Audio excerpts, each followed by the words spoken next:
Nope. How about now? Sue? Oh, now we got it. Came back. Thank you, Deborah, from the back row. Welcome, everybody, to tonight's Weathersfield Town Council meeting for Monday, February 6th. Councilwoman Carbone, would you lead us in the pledge? Absolutely. I pledge allegiance to the flag of the United States of America and to the republic for which it stands, one nation, under God, indivisible, with liberty and justice for all. That was a little overzealous. Thank you, Councilwoman. Of course. Sue, would you do us the honor of attendance tonight? Yes, Councilor Carbone, Here. Councilor Forrest, Here. Councilor Hill, Here. Councilor Lesser, Here. Councilor O'Connor, Councilor Pentelow, Deputy Mayor Mazzarella, Here. and Mayor Rell. Here. Thank you. Thank you. No briefings tonight, so I think we expect the police to be back at the next meeting. We have two public comment sections for those that are new in the audience tonight. You have a first 5-minute public comment in the beginning, and then there's one at the end, again, 5 minutes. This is open to any conversation. We please ask you that you limit it to 5 minutes. And when you're up there, please state your name and address. And I think the town clerk has a form up there. Just spell out your name and address for the record to make the minutes a little bit easier. Anybody here to speak? Public comment? The dinosaurs.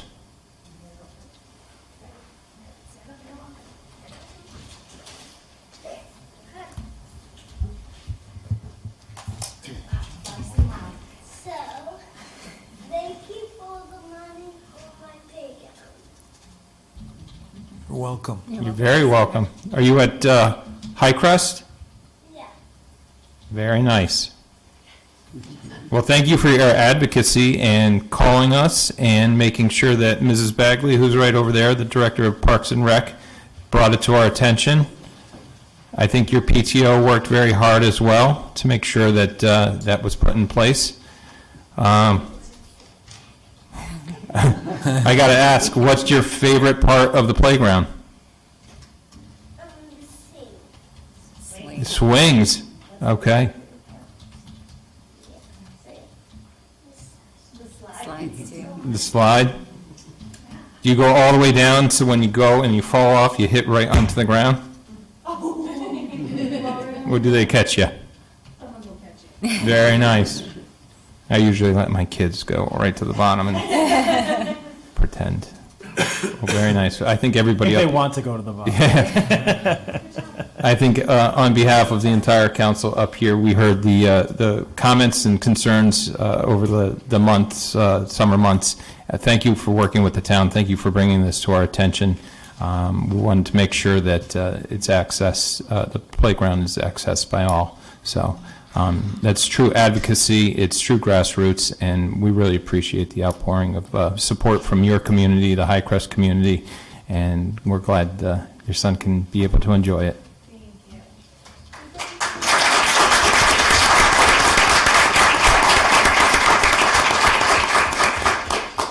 Yes, ma'am.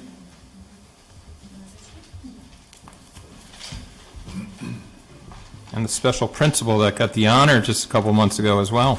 Congratulations to you. Thank you. Christine Morey, Principal, High Crest Elementary School, 95 High Crest Road. I'm also a Weathersfield resident. I'm the proud principal of Grayson Amaral. And every year we welcome 60 or more kindergartners to High Crest. And this year we welcomed Grayson Amaral. We also continue to welcome his brother Christian. He's a third grader at High Crest. So preparing for Grayson's arrival at High Crest, we did an audit of our playground and we realized that it was not accessible for Grayson. The handicap swings on our playground were 125 feet away from the sidewalk. And between the sidewalk and the swings were wood chips. In September, our team, Tara Surface, Grayson's kindergarten teacher, Ian Lynch Passarelli, our special education teacher, and I attended the Wethersfield Advisory Commission for People with Disabilities. We were asking to obtain funds for an accessible playground and to get some new equipment. There we met Catherine Scheinberg, who's also a Highcrest parent, Paul Brady, and John Beretta, and they could see our passion and sense our desire for making our playground more accessible. In October, we returned to the Advisory Commission meeting. After Mary Lucy, Grayson's mother, and Sergio, Grayson's father, and I met to craft our dream playground. And we created a dream playground with accessible access to all different types of equipment, and we presented it to the commission in October. We then met Kathy Bagley, and we met with Rachel Mattioli, along with John Karzar, the Director of Special Services. And as we kept on meeting, our team kept growing. And every time we met a new person, they became more and more engaged with Grayson and our passion for building an accessible playground. We were thrilled on November 9th when mats were installed to cover that distance of 125 feet. I'll tell you, it's a day that I will never forget, November 9th. I remember Christian wheeling Grayson out on the mats, that 125 feet, and putting Grayson on the handicapped swing. The best part was when Grayson said, "This is my best day ever." It's a video that I'll never get rid of. And the parade of people who followed him out to that swing were cheering loudly.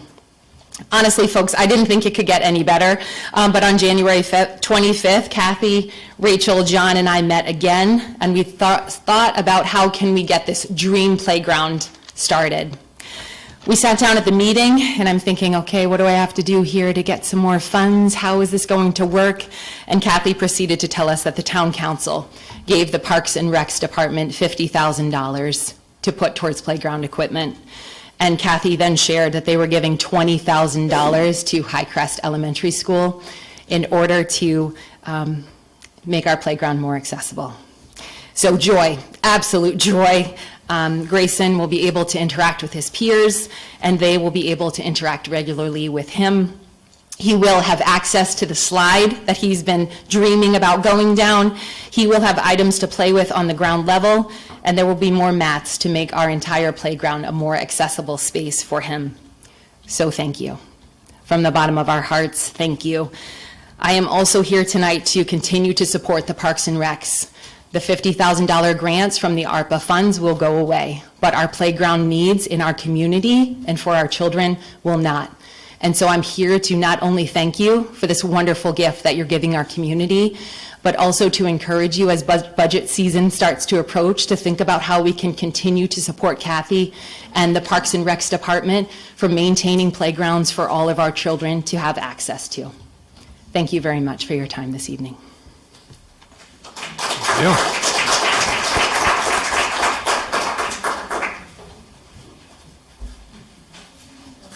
Sir, you can head up there. State your name and address. You were Christian Amaral, 94 Tubrook Road. I just wanted to say thank you for letting my brother do all that his dreams are, that he gets to do whatever he wants and be able to do stuff on like the swings and be able to fulfill his dreams. You got it. You're going to be a good older brother to him?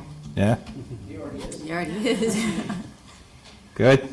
Sharing the Halloween candy. Share presents. You know, maybe if you don't like one present, you give it to him, vice versa. Good older brother. Good. Very nice.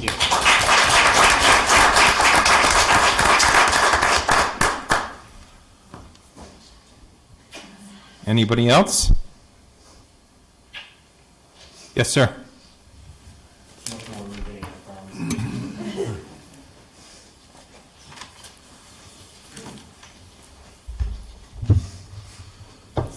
Nick Rashu, 125 Walcott Hill. I'm here about numbers. Shocking, again.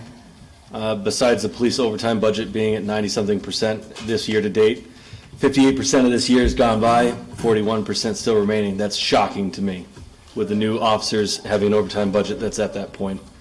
The next, which I think is glossed over on the finance director's report, is that yes, we are at 63% of expenditures of the appropriations for the year. What it doesn't talk about is MDC, which looks way out of control, and nobody seems to have addressed that at all. I looked at the cost sharing. The cost sharing is at 50%. Again, shocking to me. We're budgeted for $12.2 million and 50% is there. My request is twofold. The first is you make it accessible to all the public in Excel. Secondly, give actual year-to-date figures and a full year in comparison, budget to actuals. And lastly, there's no balance sheet there. Anybody who's ever been involved in business will always ask for the balance sheet. The fact that there's only an income statement there is absolutely foolhardy at best. I cannot fathom how the finance director can put this report together and stand behind it.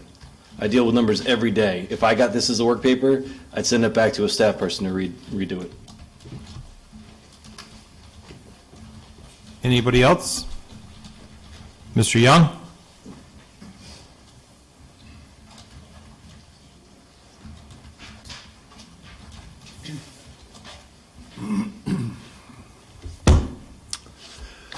Good evening, Robert Young, 20 Copper Mill Road.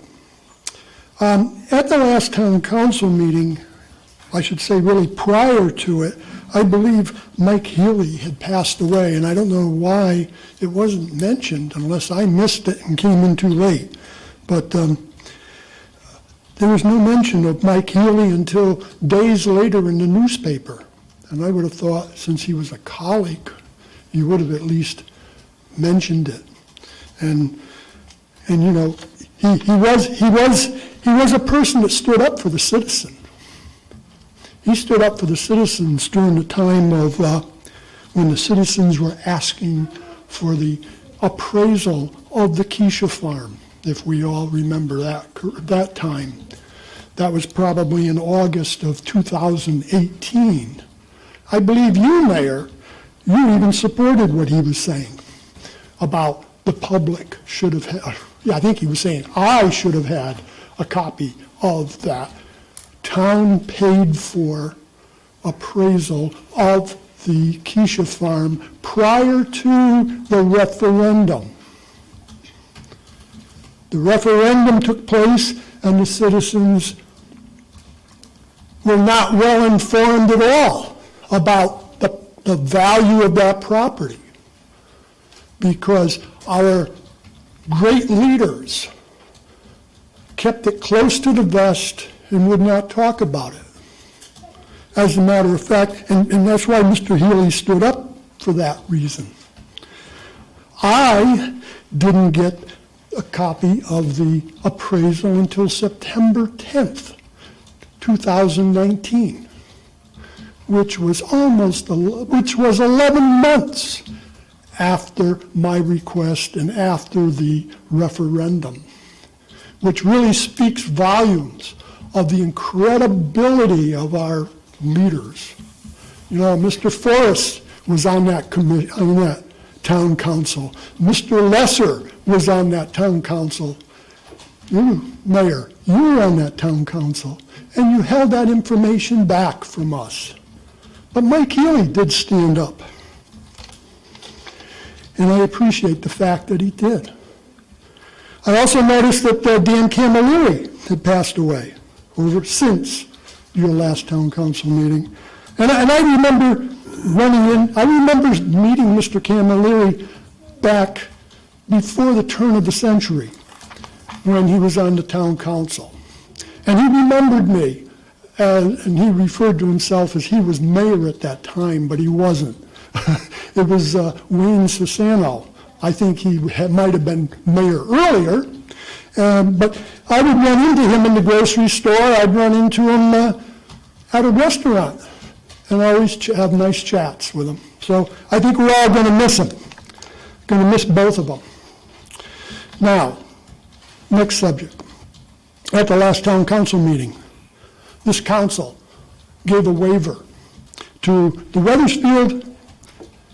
Wethersfield Housing Authority of approximately $26,500, roughly, which I found it quite appalling that considering the fact that the Weathersfield Housing Authority doesn't pay taxes, they use a lot of our services, and whatever the heck they do to benefit and make their property better, it doesn't affect us in our pockets because they don't pay taxes. Yet you, this whole committee, decided to give them a waiver of $26,500 and some dollars. Just think about this, Mayor. You and this whole council, you just split people right in half by that decision. How many people have gone out, including myself, and had to buy a building permit from the town of Weathersfield and pay for it? Look around town. Look at all those solar energy panels that are being put on. Don't tell me that the people are not being charged a building permit fee to put those on their houses. I know people who have put recently new kitchens. I put a new kitchen in 10 years ago, but I had to pay the fee. But the Weathersfield Housing Authority, walk in here, ask for, no, they don't walk in here. They have you, the town manager, represent them and give them a waiver. And the rest of us all have to continue paying. And I think that's pretty poor on the part of our leaders. And when it comes down to taxes, again, they pay no taxes.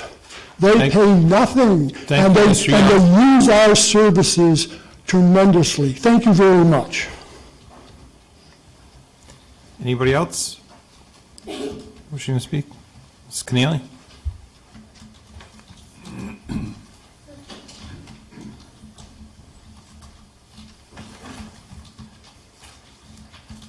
Martha Keneally, 12 Fairmont Street.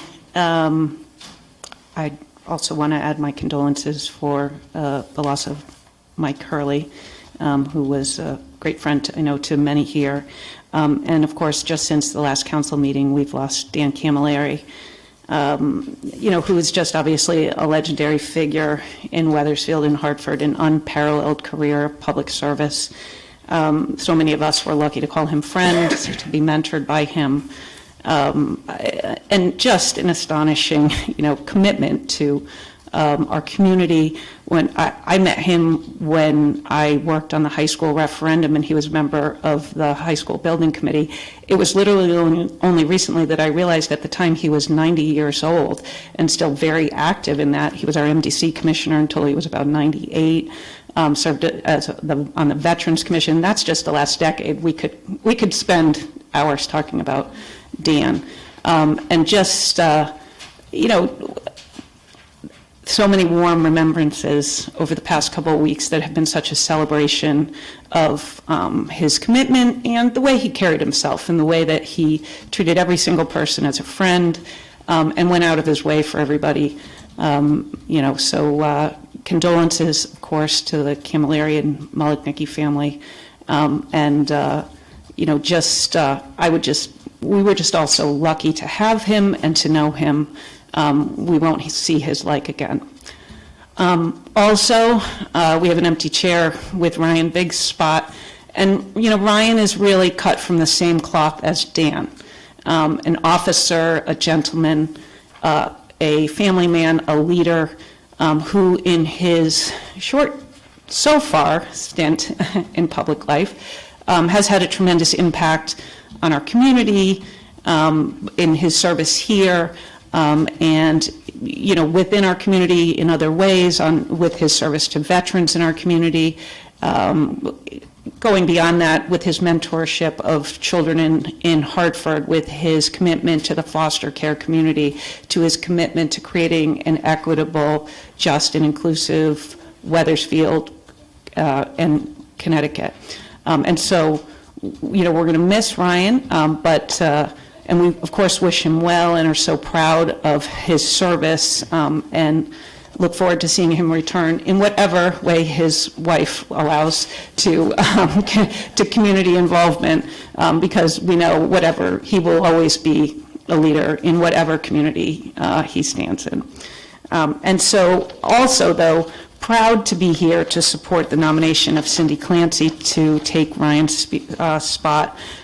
We are delighted that Cindy is willing to volunteer for this spot. She is an exceptional candidate, both through her law career, her public service, a 35-year law career, I want to say with 28 years, sorry, I don't want about 28 years in serving as a public defender in state service, and so much, a deep commitment to our community, a lifelong resident of Wethersfield. She herself is a graduate of the Wethersfield Public School System, as is her son. And she was very involved with our schools, having been the president of the PTO at Hamner, a leader on the Youth Advisory Board. And it's interesting because her community involvement is diverse in that it is the schools, it is the young people, it was planning and zoning. Most recently, this board unanimously approved her appointment to the Ethics Board, which I think speaks to her character and experience. And so we're very proud to have her. She's going to make a tremendous member of the council, and we urge her unanimous approval this evening. Thank you. Thank you.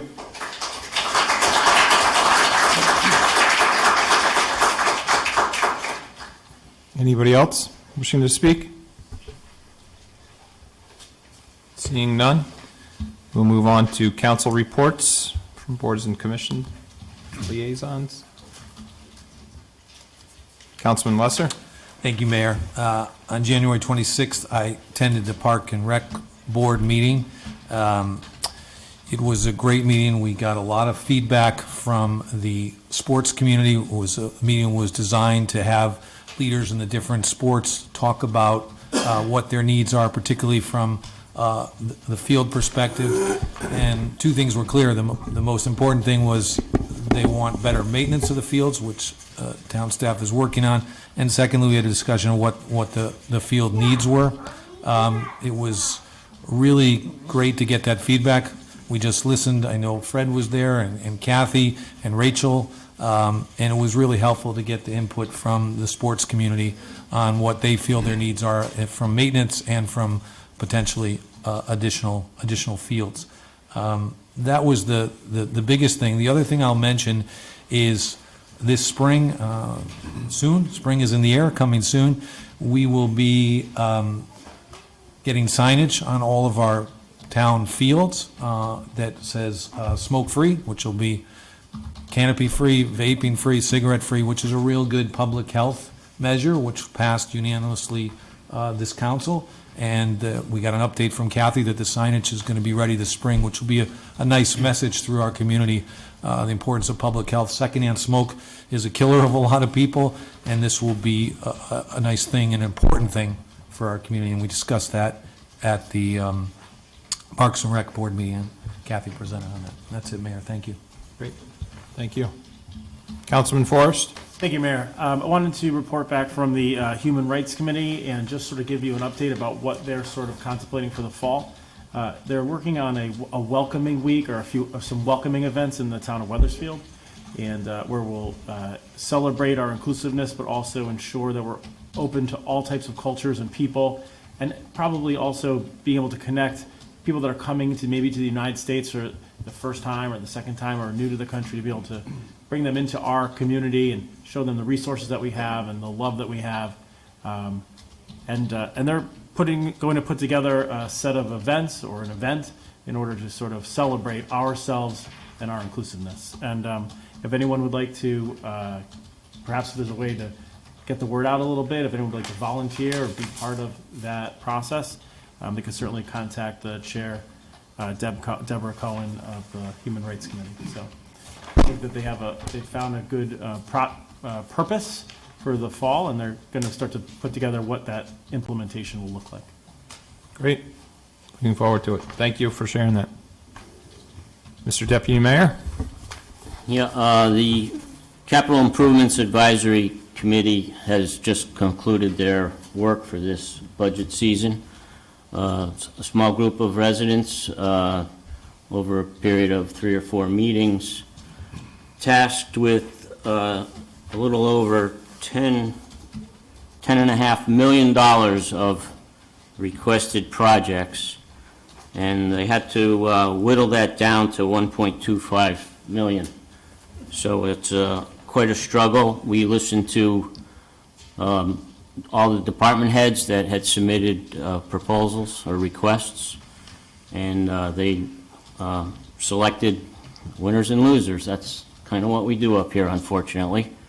Got that down to the 1.25 million. And then that'll be presented to planning and zoning for approval, and then proceed on to the budget process. They also met as a offshoot, the paving advisory committee, and reviewed the 2023 paving program for this spring and fall, totaling about $1.6 million.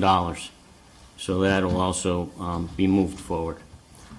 As a side to that meeting, there was a conversation that came up that was a little bit awkward, I would say. One of the committee members had a discussion about the Solomon Wells house and the fact that there was $490,000 worth of requested repairs done to that, being offset by $8,000 a year in rental income, and the individual didn't feel that that was a benefit to the town.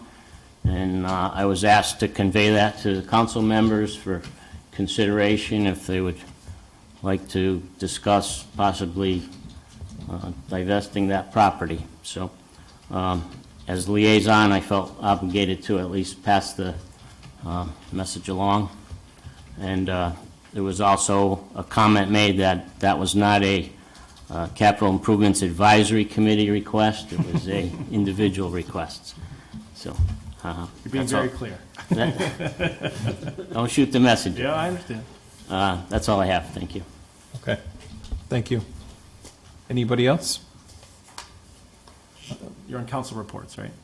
Yeah, just real quick, I mentioned this, or actually it was discussed at the last meeting, and the gentleman from the public mentioned it earlier, the Housing Authority waiving of fees for that. Thank you, Mr. Town Manager, myself, our two state representatives, Carrie Wood and Amy Bello, were able to get on a conversation or a call with the Department of Housing, the commissioner, just to, better understand whether or not we need to waive the fees or not. There was some confusion on that. Unfortunately, it came out after the fact that there is not a set requirement for the fees to be waived. However, it is more appealing to the Department of Housing to have the fees waived and to be as less costly for the grants. So I think with your indulgence, I don't think we're going to revisit that. We voted to have the fees waived, and this, I can't remember the exact amount that we're requesting through the block grant, but it's in excess of, I think, $1.8 million. Right. For that from the Department of Housing for the repair work that needs to be done at Fuller Field. But I just wanted to let everybody know that we did have that conversation after we did vote, and it was cleared up to us. Department of Housing did apologize, said that the burden was on them, that they sent out mixed messages, and it was very confusing for what they had said. They were not on, staff was not on the same page with that. But with that said, we will progress with that project so that we would have the state funding to be able to finish the project that is starting to commence at four apartments. So, okay, with that, I'll move on to council comments. Wait. Councilman Forrest, I saw your hand first. Two topics for the town council. The first is, this is not a flag debate that we had before, but this is about flags. And I start that with, I was walking and driving around town, and I noticed when I went to specifically Dan Camilleri's wake, as I was going through the line, and it was a beautiful tribute, and that there was a Wethersfield town flag that was there, not unlike the one that's right behind me today. It was beautiful, it was ornamental. Because of course, of the service that he had. And I had talked to the town manager, and the town manager mentioned that in the past, the Sopos has asked on occasion to borrow the flag, I guess it is, for very appropriate times when we're remembering someone who has given a lot of service to our town. While I was contemplating, as I think we all do when we're in such a time when we're remembering someone that we may have loved, I'm driving around town, and not unlike many up here, I have a lot of pride of place. I love this place. I grew up here. I want to see fields that look great and entrances to our town that look better than the other towns and all those great things. And in the process, I drive by flagpoles, and I notice that our town flag is not flying on any of them. I drive by Town Hall. Our town flag is not there, the center of Old Wethersfield. So we start to have this conversation, and it's not a grand one, but I wanted to sort of let everyone know. And I said, town manager, if I wanted to have a flag and fly it at our house, or the mayor does, or anyone else, is it possible to buy one? And we kind of, I think, realized that we don't really have many. And the town manager mentioned to me, and rightly so, and I thought it was very thoughtful. He said, in other communities, if somebody, and this is on Kenny's citizen recognition concept. He said, well, when someone gives a lot of time to the town and dedicate, or maybe even a large donation to put up a scoreboard, right? A very thoughtful thing might be to present a flag in as a recognition of service or of gratitude. But we don't have any. So we were bantering around possibly getting a set of flags that we might be able to use for both ceremonial purposes, for gratitude purposes, and also a sense of pride of place. And I thought that they all sort of came together along with the Citizen Recognition Committee that Councilor Lesser is talking about, that it all sort of made sense. So if something like that happens to either come up in parlance, or you're talking to the town manager and he's talking about possibly getting flags, it was from conversations that we had recently through sort of recent events. And I think it's a good idea. And if we need to even put a little itty bitty part in the town budget in order to do something like that, I think it would be a good thing. The next thought is, this was supposed to happen on over the holidays. Once a year, I go to the Connecticut Treasurer's website, and they have a big list called the Big List, if you don't know. And a lot of times, there's companies and individuals that are required to give money that is owed to other people but is not theirs, and they have to give it to the state as sort of a custody or an escrow until that person would claim it. And so what I have done on several occasions is I go around, I look at my friends and colleagues and stuff like that, and I say, hey, here's a winning sort of lottery ticket, money that is really yours, you should just go and claim it. And it happens to be that Councilor Lesser, you have 14 accounts that are owed to you from the state of Connecticut, and I give you that list there if you'd like to claim them. Ms. Carbone, I looked you up, you have 2 winning lottery tickets, so I pass those along to you. Pat Pentelow also had 5 accounts that are owed to him. It's our own money, just being held in escrow by the state. And Councilor Biggs also has a few, and I'll give them over to him as well. But also, as in thinking of our pride of place and trying to improve our town as much as we possibly can, I have one larger envelope for the town manager. The town of Wethersfield has 19 accounts itself that are owed. The Wethersfield Housing Authority 2, Wethersfield Public Schools 16, Wethersfield Police Department 30 accounts, the Historical Society 1, the Public Library 2, the Ambulance 6, which are noted, there's a little notation about size of accounts, a little bit over 100, under 100. The Ambulances 6 are all over 100, so we'll see what happens to those. And of course, they could be thousands. Community TV, Wethersfield Community TV has 1, Cub Scouts, Little League, American Legion, Chamber of Commerce, the Game Club, and the Baseball Boosters. And I hand you this envelope for all of that money to all of those organizations that are owed. And I'll also make a little notation as well, as we probably should genuinely talk to our state representatives. As I was looking up, you type in Wethersfield to find this stuff. There's nothing grand here that goes on. But in doing that, the Wethersfield DMV came up, which is a state agency. So the state agency is owed by the state treasurer. And then I got a little bit, and by the way, this is like a 5-minute ordeal. I was like, oh, if it's just the DMV, and then I typed in a couple other state agencies, and then it just blew up. So we probably should let Amy or Carrie or John or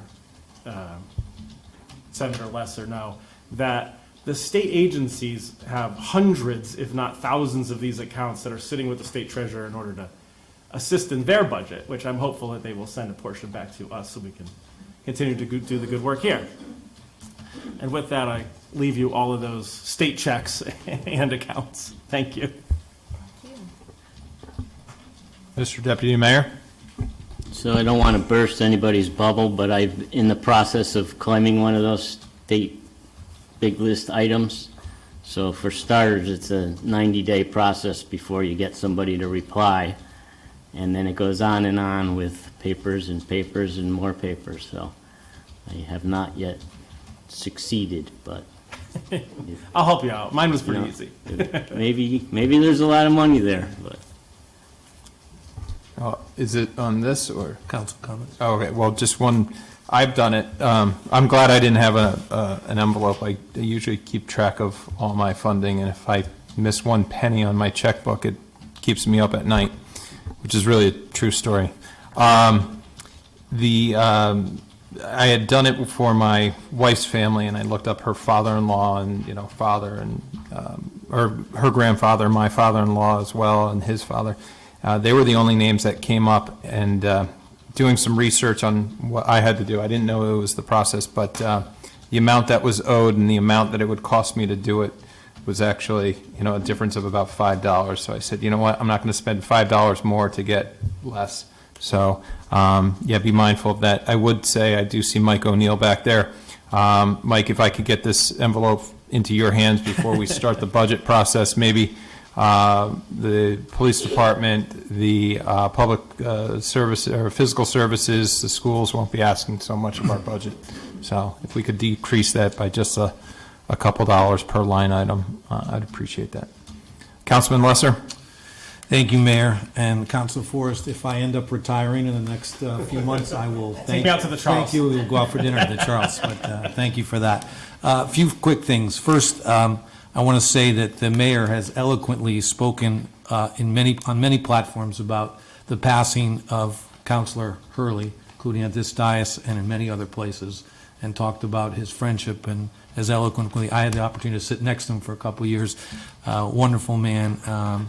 Did a lot for our community and a great sense of humor. But you've spoken many times on many platforms. I did want to say a word about Mayor Camilleri, who did pass since our last meeting. And it was a gift to know him. It was a gift to be in his presence. I got to know him well over the last few years, and only the last few years, but I'll treasure those times I had with him. He was so warm and so inspiring, and it's the type of person you couldn't get enough time with. You always left wanting to be with him more. He had a spark in his eye. He had a gait that, everything was just, the word I'm looking for, there was a little magic about him.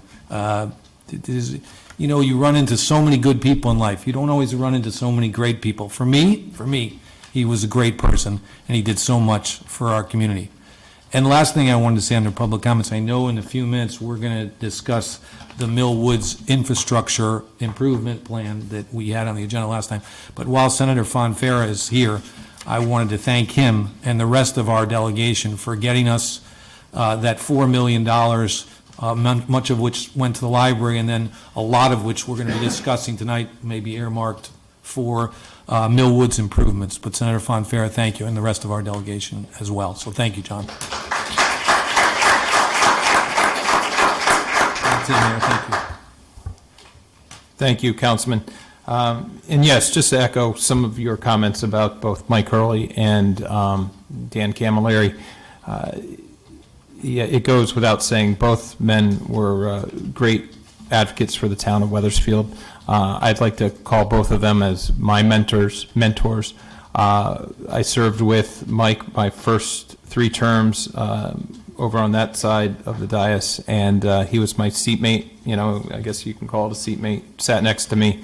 And most of the time we were, talking business up here, but if anybody knew Mike, he had a great sense of humor as well. So we always talked about the good stuff in life, and Mike really, he had a successful life, wonderful family, great career, steward for the town, soccer, PTO, just a great family man. And I know I served on the St. Patrick's Day Parade Committee. It was an honor to recognize him. One of my first official acts in early 2000 was to recognize him as the Grand Marshal of the Hartford St. Patrick's Day Parade. We were all excited, and then 2 or 3 days later, COVID hit, and we had to cancel that parade. It was heartbreaking for Mike at the time not to be able to do that, but he rallied back to serve as Grand Marshal when the parade did kick off officially after COVID last year. It was great to see him up there on the the podium with his wife, tuxedo and all, and sash, and beaming with pride not only of his Irish heritage, but representing Wethersfield at that event. And for Mayor Camilleri, I called him a mentor. He was a great man, just salt of the earth kind of person. You could talk with him about pretty much everything, and he would have that smile on him, and he would point his finger at you and tell you how it should be done and stuff. And I listened to him a lot. I took in a lot of advice from him. I first met him on the 375th Parade Committee. And from then on, he asked me actually to serve on the Memorial Day Parade Committee with him before I got on council, and then I served with him with the Veterans Commission as well. Funny story was that just a couple months ago, I saw him making the turn off of Silas Deane Highway onto down, you continue down Wells as it gets onto Main Street, and he's driving right around. And I swear, I'm like, I thought they said he turned 100 last March, and here he is just driving around, and pulling right around. And I'm stopped at the light, and he sees me, just gives me that quick little wave that he had, and a smile, and he drove off. And then my wife saw him at Christmas time shopping at one of the stores, and she's like, I think that's Mayor Camilleri over there, to the kids. And they said, oh yeah, that is. He beamed, he turned over, saw the kids before he saw my wife, and beamed with a smile and gave him that little wink that he always did. So my condolences to both Mike Hurley's family and with Dan Camilleri's family. One other bit of sad news to share with all this is that the family of Carol Hurley lives on Apple Hill. I think there were 2 boys, a daughter, and Mike and Carol's grandson that were living at the house. Unfortunately, tragic struck just a couple nights ago with the house being completely burned, not to the ground, but 90% of it destroyed. Thank you to everybody, and maybe some of those in the audience tonight who donated to a GoFundMe page. I think that page has been shut down. They had met their quota of $20,000, so thank you again for that. But they are taking personal donations, obviously, clothes, baby clothes for the grandson, as well as household goods, food, kitchen items, everything like that. I think they're looking for a temporary shelter right now. I know they had reached out for folks if they know any apartments that are for rent. So please keep Carol, the boys, and their daughter and grandson in your minds and in your hearts when you are either out there shopping. I think we can coordinate amongst all of us up here or through the town manager's office where we might be able to, put those donations. And if Carol's listening tonight, I'm sorry I'm saying all this stuff about you, but I promise that I will, if anybody reaches out to me, I will get anything and everything that is donated over to the Hurley family. So thank you for that. Okay, moving on to business at hand. And actually, before I go any further, there are just, I think it's just one part of the agenda, item B to B, appointments to boards and commissions. I would like to pull that off of consent. And that's for all of them, or just one piece? We can Or do all of We them. have others. Okay. Yep, we can do all of them. Okay. So, any opposition to that? Do we need a motion for that? Well, actually, you're technically objecting to your own consent order, so once you have one objection, it comes off without, by order. Oh, okay. By order, it's not even, Yep. Yeah, we don't have to, okay, no voting needed. that's right. Anybody? Okay. We'll need a motion for each item that's Yeah, I think there's 3. resignation. Yeah. Oh, no, not for resignations, No, just for Just for appointments. appointments, okay. Yep, Thank you. okay. Town managers report? Thank you, Mayor, members of the council. Just a few items under my report. At the last meeting, we did discuss, as has been mentioned, improvements to Mill Woods that are part of the Urban Acts grant that Senator Fonfara was a major part of making sure that we received. What we had proposed at the last meeting was spending just shy of $1.5 million of the $4 million from the Urban Acts funds on Mill Woods improvements. There's an updated list in your packet with what we had proposed at the last meeting. In addition, there were several projects that were discussed with the council for other items for consideration. So we listed those as optional projects for consideration with prices associated with those. You do also have that map again, so you can kind of see where the proposed projects are on the Millwoods Park. So at this point, it was asked to bring this back to you all, so that's what we're doing. It would be good if we can get direction on this. We do need to let the state know what the projects are that we plan to be spending this funding on.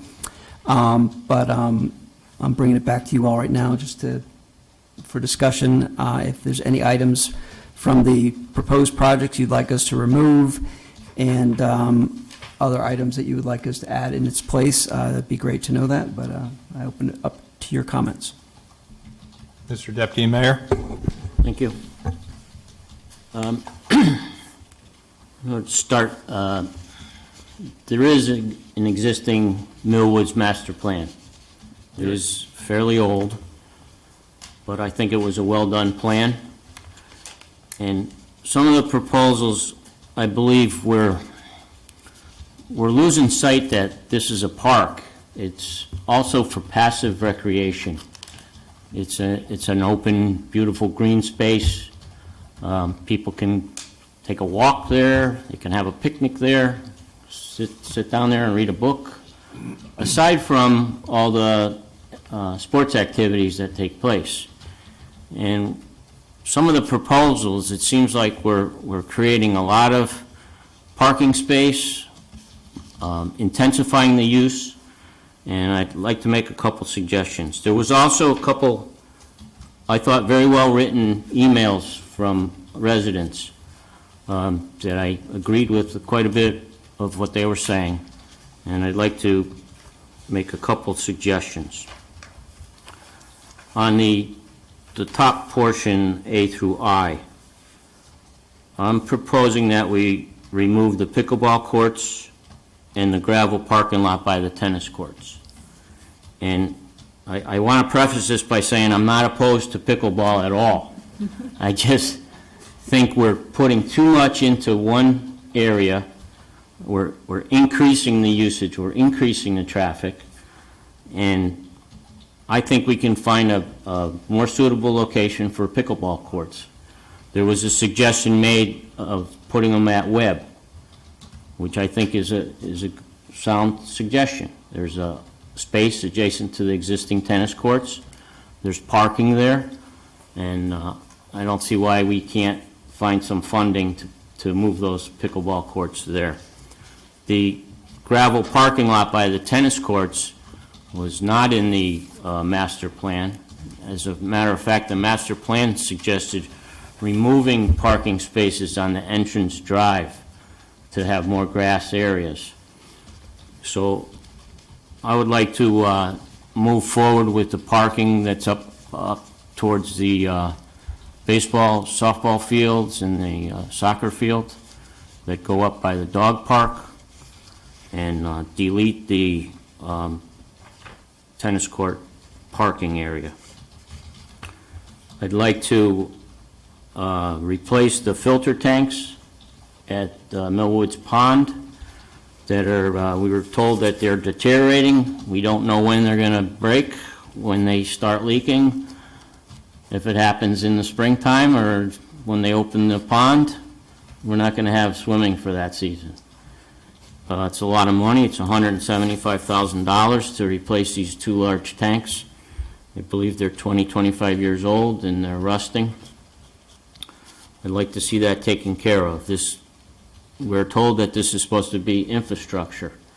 And this is infrastructure. It's not pretty. Nobody even knows those tanks exist. But if we don't keep the water clean, the health department's not going to allow us to use the pond for swimming. I'd like to refurbish the basketball court for $22,000. I'd like to replace some of the playground equipment for $25,000. We heard tonight about playground equipment, and speaking with Kathy Bagley, a good portion of the playground equipment in town was installed in approximately the same time period, and it's all at the point where it's starting to deteriorate and it's going to need more and more replacement. So to be honest, $25,000 doesn't get you a lot of playground equipment. We have a proposal for replacing the mats at Mikey's place that's $100,000. So I think we need to start addressing some of the playground equipment. And lastly, with the money that's left over, I'd like to have someone look at the what was once a concession stand towards the entrance of the pond, the swimming pond. It hasn't been used in years. I'd like to see if it's feasible to convert that to public restrooms, ADA accessible restrooms, and possibly a concession stand where all the spectators could, get something to drink or whatever. That's what I had. I'll open it up for, I know Mr. Lesser will not be happy about pickleball courts being moved, but again, I'm not saying I don't think we should put them, but just not in this location. Thank you.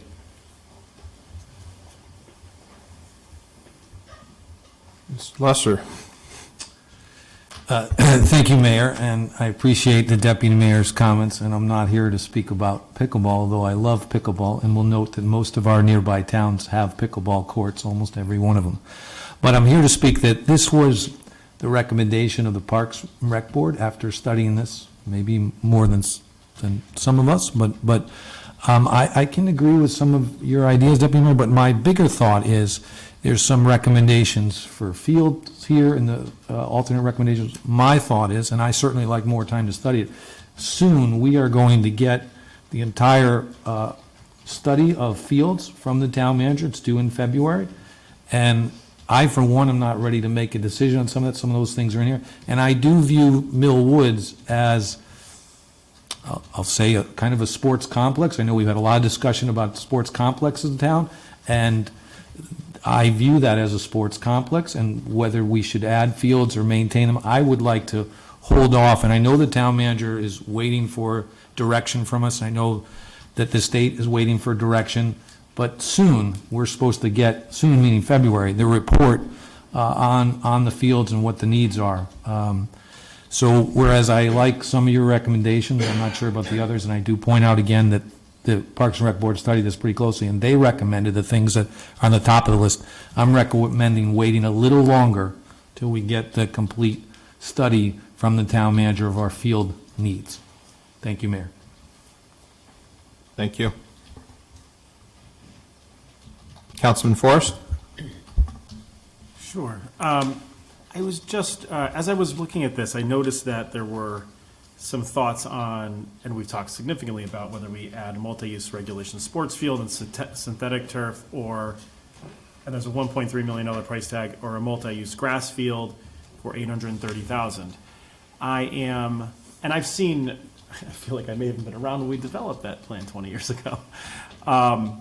There were a couple things that always, I thought, the plan is good, but I thought there was always a couple things when we're talking about sort of efficiency of use, and we're here like we don't have enough fields, and in various sports, and as sports change and lacrosse becomes more popular, pickleball becomes more popular, we have to sort of adjust our recreational facilities.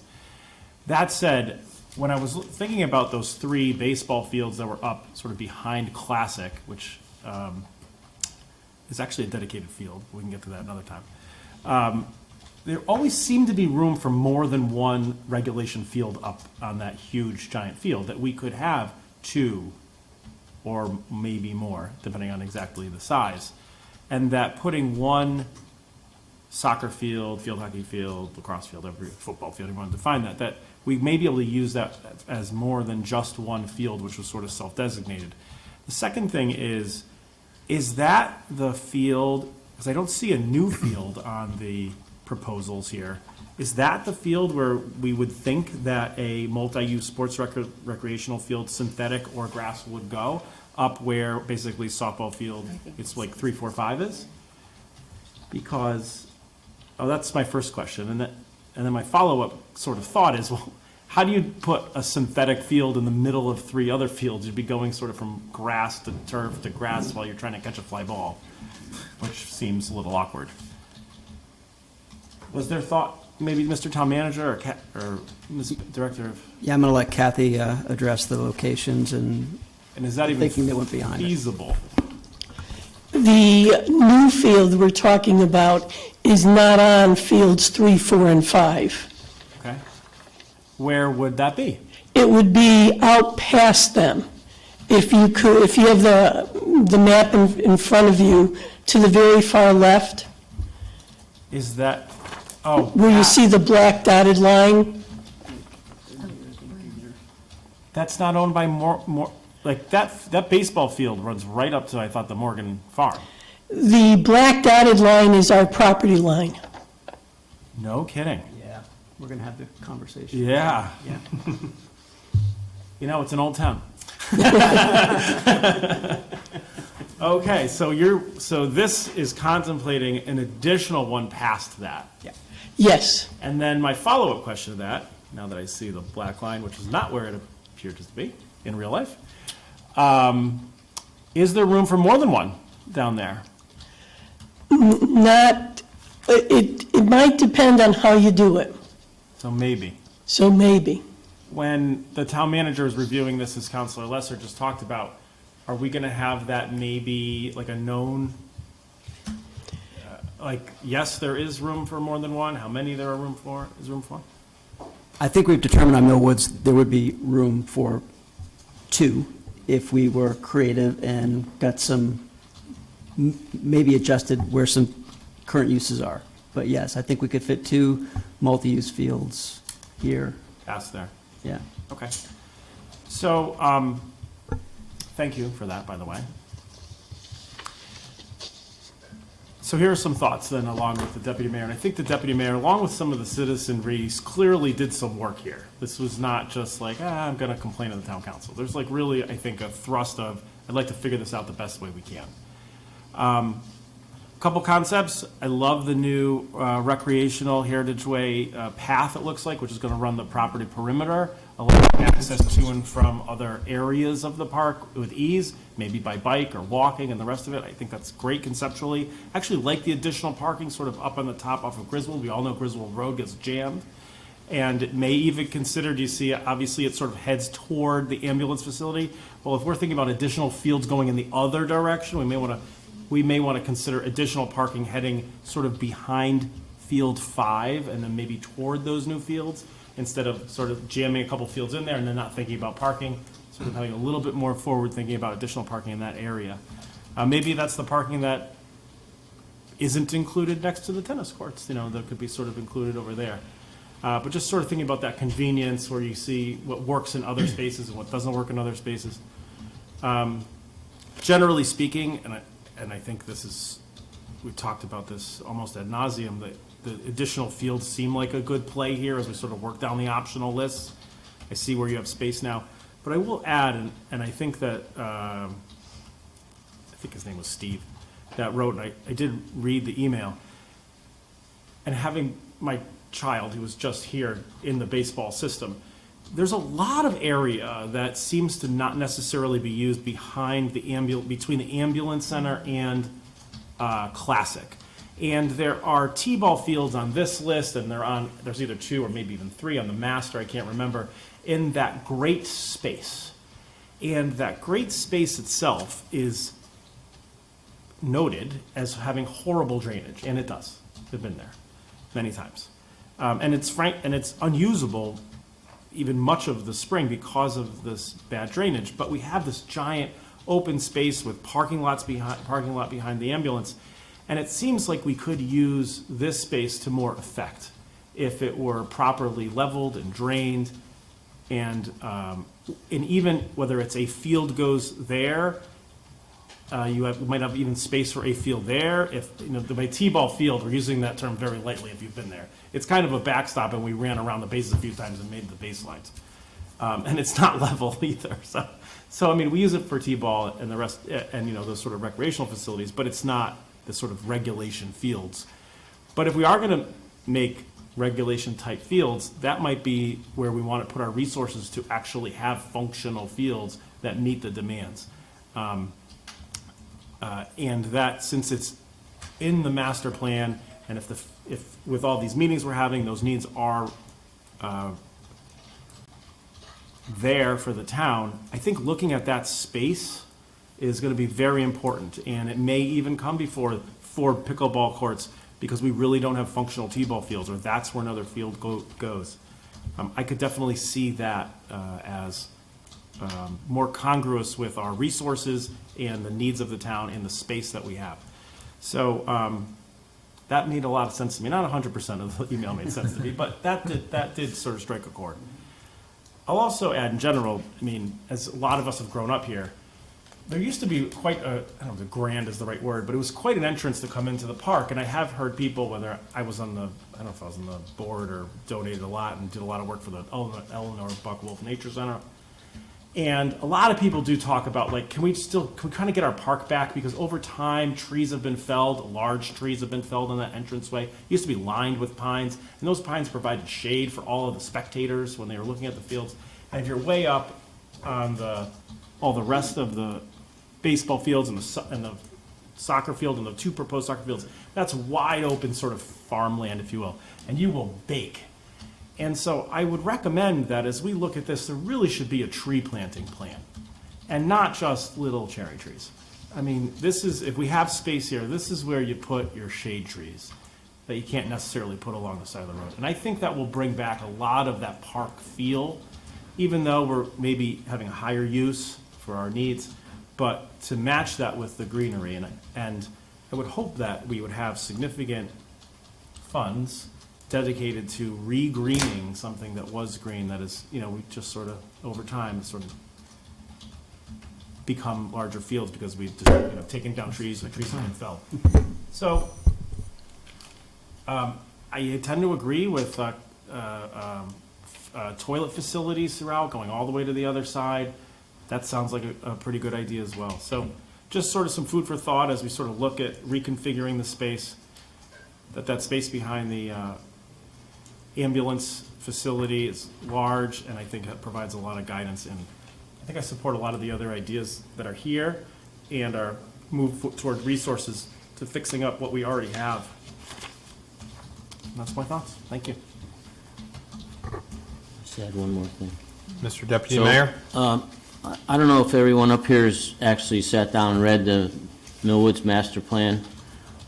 It's not at the present time available online, but I did go to Kathy Bagley's office, and she had a copy for me, and it is a good read. I mean, it's 20 years old, but I think it has a lot of valid points, and it does talk about, the trees and, the park-like setting, if you will. So I appreciate your comments, and I don't necessarily agree with the changing it to a more of a sports complex type facility. So we have opportunity in another plot of land that we just purchased, and I'd like to look down the road towards using some of that land for some of the additional fields and additional space that's required for youth activities.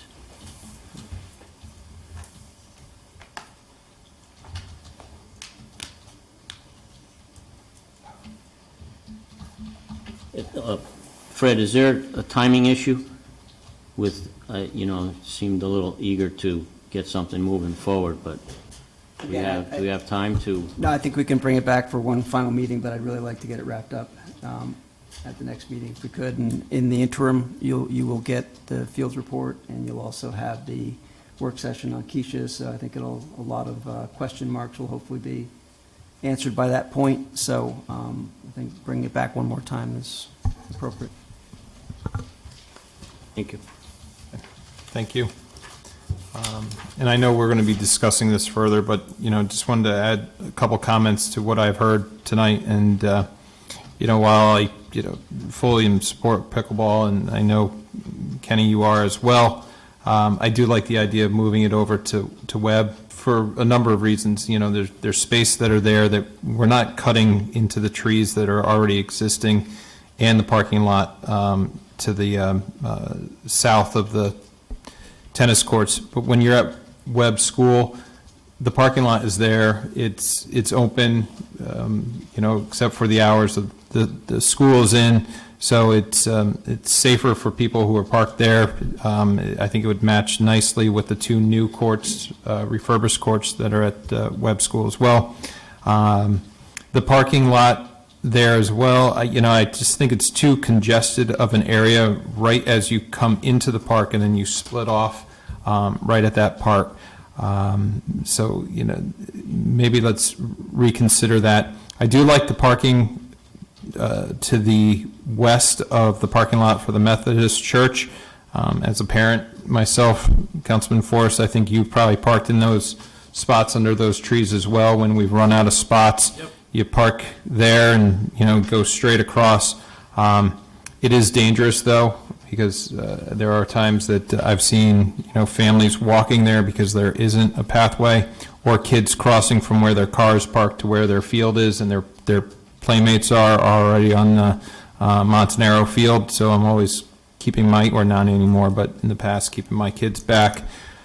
So I think that's a good idea as well. It's a great idea because I've noticed those pine trees as well over the years have just taken a beating these last couple heavy winters. Obviously not this year, but 10 years ago, I think some of those heavy winter storms have done some damage on those pine trees to the right as you're entering in.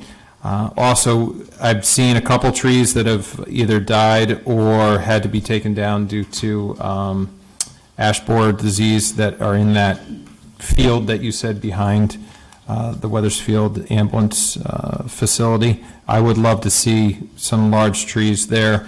I just wish they were done 10 years ago or 5 years ago when I was sitting on those sidelines baking in the sun. But I agree, trees there as well. The parking lot by the dog park, it is a great idea because I've run out of parking over there when I'm at baseball games at Classic, and everybody's either trying to get into the dog park or they're parking there and then walking down to wherever their kids are playing throughout the park. I don't know if we need that many. I think it was 82 parking spaces up there by the dog park. That may be a little too much. I would like to see that maybe scaled down a bit, just so the sense that it is, a park and not, a bunch of mismatched parking lots throughout. It's a great idea for the concession stand in the public restrooms right by the pond right there. I always question why we don't have a good concession there. That would be. Question why there wasn't a toilet. Yeah. Yep.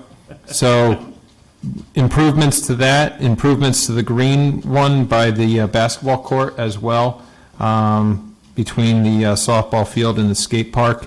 I know there's been some outings that I've gone to there where they brought in grills to cook, but I think some improvements to that facility, upgrades to the restrooms that are there, as well as some, possible kitchen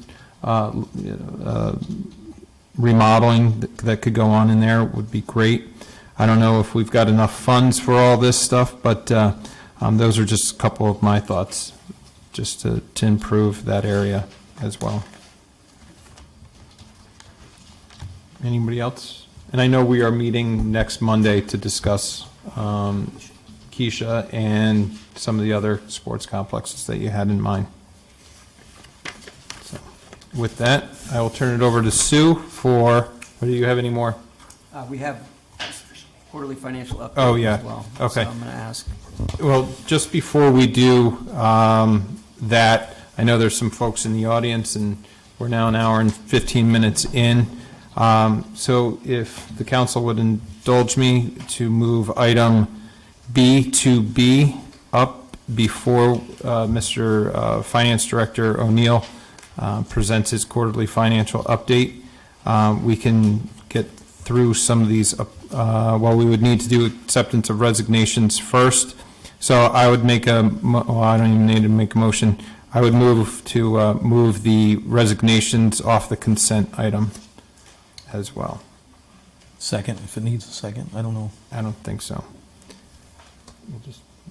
I think Mike's going to be here for Yeah. a while, but we got to get, We'll leave that one. no. Can't appoint him now. Okay. Do the consent first. Doesn't matter. So if we would go to the resignations. Mr. Mayor, if you just keep them on consent, you can just do the resignations in consent. Just do the consent first. Do the consent. Do the consent. You've already removed the appointment. Okay. You can just do consent. So why don't we just And then move? roll right into it. Yep. Why don't we move the consent agenda up with the absence of item B? So moved. Second.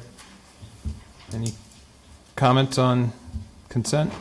All those in favor signify by saying aye. Aye. Opposed, nay. Ayes have it. Consent agenda is adopted. Now we'll move on to item B2B, appointments to boards and commissions. I'll do all but Cindy. Yeah. Mr. Mayor? Yes, sir. I move Joe Hickey, 28 Meadowview Drive, for a term 2/6/23 to 12/31/25 on the Design Review Committee. On the Fence Viewers Committee, Carol Szymanski, 18 Megget Park, for a term of 2/6/23 to 6/30/24. And a new town treasurer, Tom Winslow, you learn anything every day, Izzard, 92 Cider Brook Drive, for a term of 2/6/23 to indefinite. Second. Okay. Motion's been made and seconded. All those in favor signify by saying aye. Aye. Opposed, nay. Ayes have it. Motion carries. And for the final appointment, Councilman Lesser. Thank you, Mayor. I have the pleasure of nominating Cindy Clancy to replace Ryan Biggs on the Town Council. As it was stated during public comment, she has been a lifelong resident of Weathersfield, graduate of the Weathersfield Public Schools, been very active in our town for many years, former chair of the Hamner PTO, served on the ZBA, has served, currently serves on the Ethics Board and Historical Commission, long career as a public offender. But more than all that, she's a wonderful person that I'm getting to know more and more lately, and has a great sense of humor, which will be wonderful to have up here, and really cares about this town, and will do a wonderful job for all its residents, and will be a terrific addition to this group. And we're lucky that you're going to join us. So I'm proud to place in nomination Cindy Clancy for Town Council. Mr. Mayor, I'd like to second that nomination, just so we can have another voice of Broad Street right here. You guys are going to be out of quorum very quickly. Motion's been made and seconded. Discussion? Well, I'll just say my comments as well. I was going to make a comment about Broad Street. My father was from Philadelphia, so I was born and raised a Flyers fan, and if anybody knows Flyers fan, they're called the Broad Street Bullies. So, what do we got? 4 of us now. So I think either we need to take a van every other Monday night, conserve fuel. An electric one. An electric one, yes. If there's anyone else on Broad Street in the audience right now. But Cindy, I live across the street. You see my kids playing. I see you, your son, Adam, walking around the green, enjoying the weather and all that Old Weathersfield has to offer. I'd like to echo some of the comments. I've seen you at the Capitol a couple of times with your husband on lunch breaks. Both of you are great legal defenders for the state of Connecticut, and your background in both legal and also knowing a lot about the town of Weathersfield, your history with Weathersfield, and your personality, where it comes out that you'd like to show off what Weathersfield has to offer, especially with the Historical Society and welcoming guests that come into our town. I believe you'll do an outstanding job here. Sorry that you retired from one position and are volunteering for another that won't pay you as much, but it does pay in dividends of outstanding work for the town of Weathersfield. So I would like to echo the comments that were made earlier and congratulate you to coming on to the Weathersfield Town Council. Anybody else? Hearing none. It's going to be a great fit. All those in favor signify by saying aye. Aye. Opposed, nay. Ayes have it. Congratulations.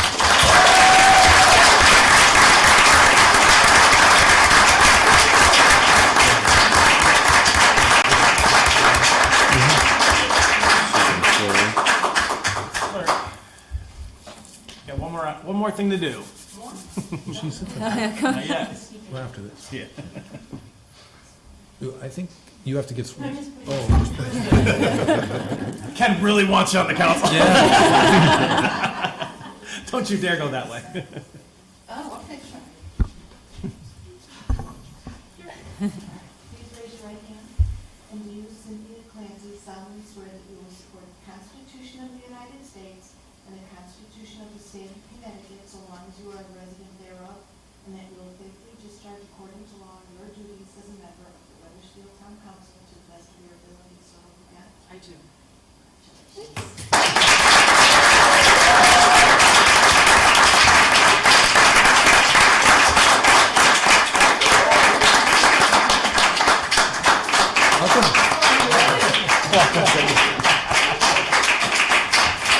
you go. Pull it out for us.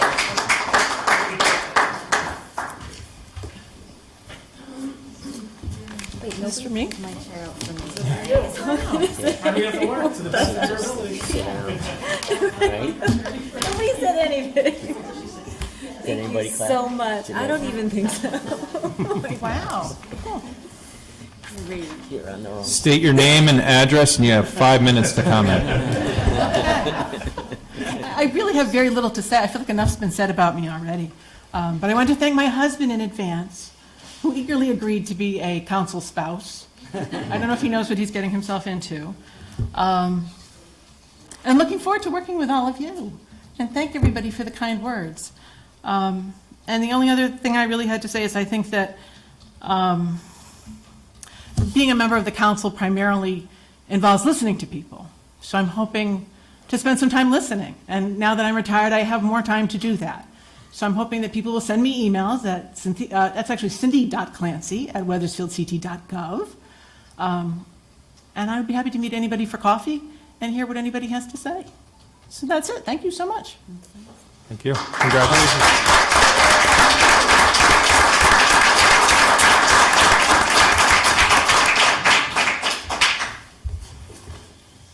There goes half our agenda. Okay. Moving on. Mr. O'Neill?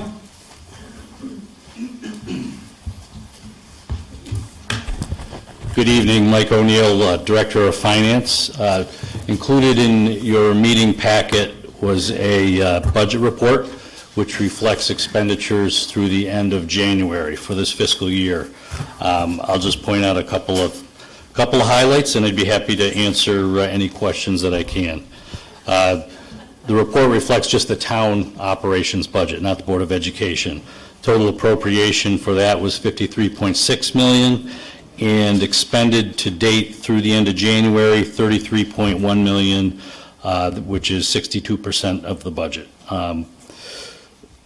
Police overtime, budgeted at $518,000, is 91% expended. Physical services overtime, budgeted at $350,000, is 63% expended.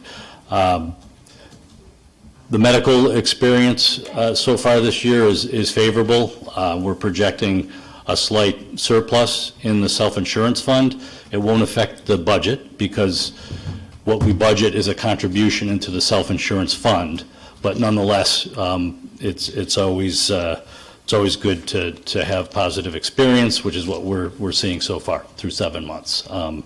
That has a way of changing as we get later into the year, but it's been a good year so far. Other than that, the only other item that I did want to point out was, if you notice in the engineering budget, there's a line with no budget, and it has $30,000 expended. That is because of some of the vacancies that have occurred in that department. Town engineer had requested early in the year to make use of some on-call engineering services, which made a lot of sense given all the projects that we had going on. So $30,000 was expended for that, but we do not anticipate any issue with the overall department budget. He's well aware of what's been expended, and he's able to manage the bottom line for the department.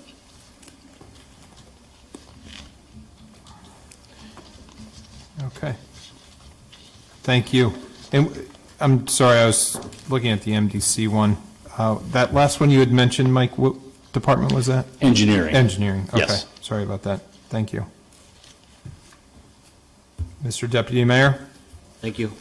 Mike, could we talk a minute about the police department overtime? So I'm looking at the budgeted salary line. So I believe there have been open positions that we budgeted for, so that the budgeted positions are actually low, 50.7%. We should be at 58, I think, for 7 months in.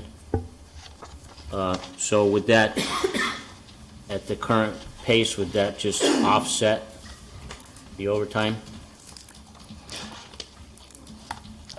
I mean, it's, again, at this point in time, it looks that way, yes. Okay. You're spot on in your analysis of that. And again, it's one of those things, our department heads are pretty good at this, the appropriation that you approve is department-wide. So, department heads do manage line by line because that's the plan, right? But things change. But ultimately, what's most important is not overexpending the department as a whole. Right. So that's what, the police department is on top of that situation from a budget standpoint. They know where they are, and, we work with them. We do a projection every 2 weeks in finance, and we're always available to all departments to do extra analysis or whatever they need to kind of manage through these types of things. And then just as a general comment, some of the line items are 100% expended already because of the way the billing cycle works, I would imagine. So Sure. I think that's the case with the MDC. Is that true? MDC we've got one more payment in April for the MDC. There was a comment earlier by. I'm not sure where that came, what the basis of that was.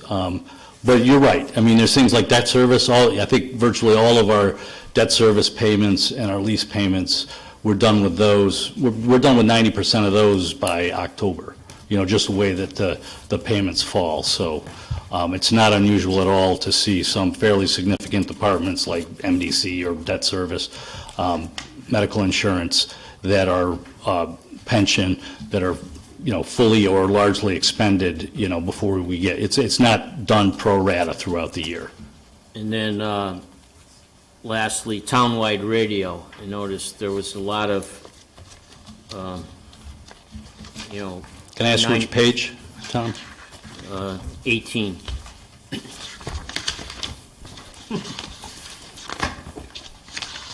We have professional services and support services and repair and maintenance equipment are all pretty close to being maxed out. Sorry. I put extra page numbers up at the top. Is it page 18 of 32 or page? Right at the top, page 18 of 32. Oh, sorry, got you. I don't think so, not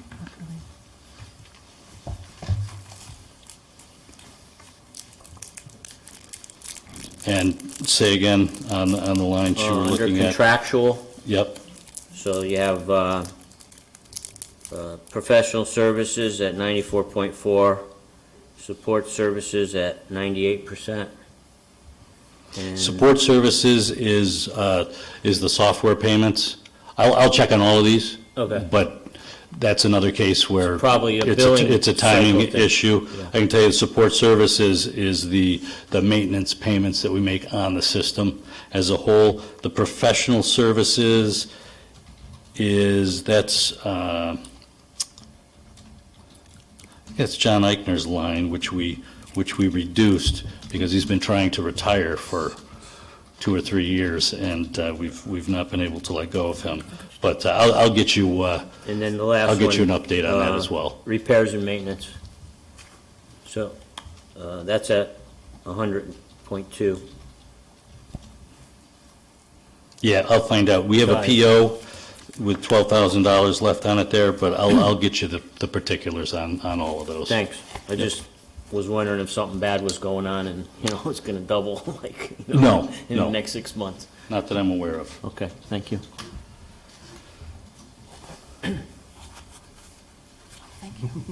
Any other questions for Mike on this?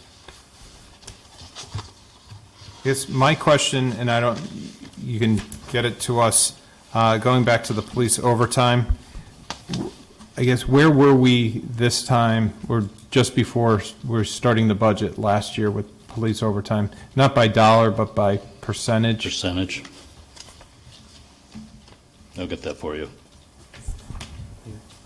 And I think maybe we could ask the chief, or maybe the town manager could ask the chief. One thing I had brought up, having a conversation on this, I know we had a situation in town that didn't last 2 days, maybe a little more than 48 hours. Yep. I just don't know if that included police overtime.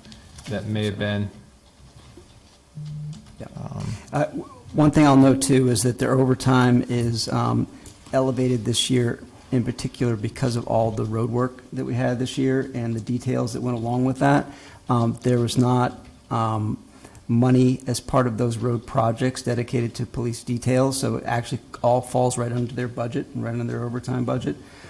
We have had a discussion internally about this year's budget, and we are looking to utilize road funds. In every contract we go out for, the bidder should provide detail funds for that, and if we do them internally, then we should be paying for it out of the road fund, because that's what it's for, as opposed to it all coming out of the chief's overtime budget, where it makes it look like they're going haywire over there, where really it's just a matter of the projects that we've had. We've had a lot that have required, more so in the last 2 years, I think, than traditionally. So we looked at it over the last 5 years. On average, it's about, I think it was around 65,000 for road projects on an average year for police details. So we're going to begin to build that into the road budget, and you'll see that, and that'll be a line item then they can draw off of, so it doesn't look like it's coming all out of regular police overtime. Can I ask? Sure. Just, and it's not a budget question, but when we're talking about these, traffic control, what are the rules? Like, I've been in other areas where they're doing road construction and they have private duty traffic people directing.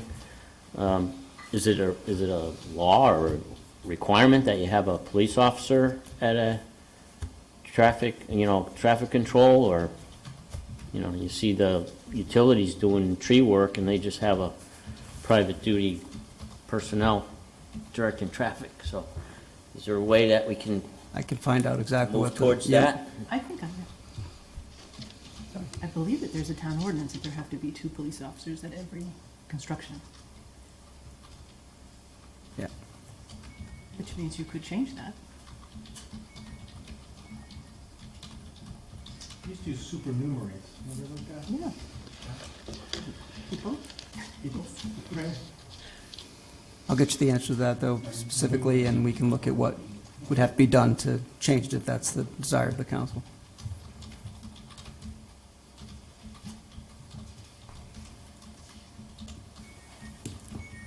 Any other questions for Mike on this? Seeing none? Okay. Thank you, Mike. You're welcome. Now we can get to Sue's report. Okay, today we did receive some correspondence from TEC Associates regarding the 2023 Vegetation Management Program for the Providence and Worcester Railroad. The plan must be submitted to the chief elected official and Board of Selectmen or council of each municipality that the PNW Railroad operates in and maintains track. So it's also been submitted to the State of Connecticut DOT. They're committed to maintaining the right-of-way in accordance with state and federal safety, of which the vegetation management is an integral part, and the herbicide treatment will begin after May 1st of this year. And if anybody wanted to see a plan, I think you all have a copy, but if anybody else wants to see it, we have it in our office. Thank you, Sue. And I think that, yeah, it was emailed to everybody today. Did Yeah, see you it? just got it today. Okay. Moving on to council action. There are no bids. We have done the consent. Unfinished business, the citizen recognition guidelines. Councilman Lesser, you and I had a conversation via text yesterday. As much as I would like to put this to bed, You and me both. I think if we can get Councilman O'Connor to sit down and if anybody else has any concerns on this, work with them on it to get this finalized. He sent that to me just a little while ago. Right there. Okay. He's got, I guess was busy on the airplane, marking it up, so he does have some revisions ready to go. So I think we can just put that together. So if folks don't mind, we table that one more time until the next meeting. Motion to table item 4A. All those in favor, or, So moved. I think you made the motion, Mike, I mean, second by and you, Counselor. okay, and you second. All those in favor signify by saying aye. Aye. Opposed, nay. Ayes have it. We'll get to that again. New businesses, no ordinances, and I did see Derek come in, and we do have a map here.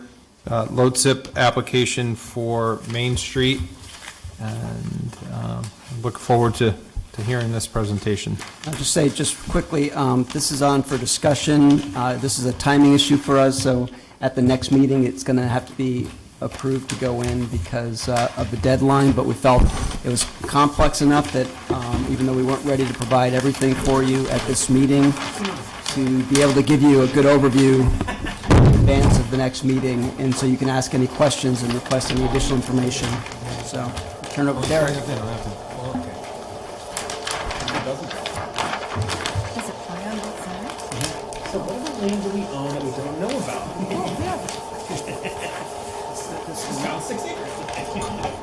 And a lot of money for some of this. Yeah. Gonna buy the cemetery. Oh, boy. One plot at a time? No pun intended. It's a good one, Mike. 6th grade.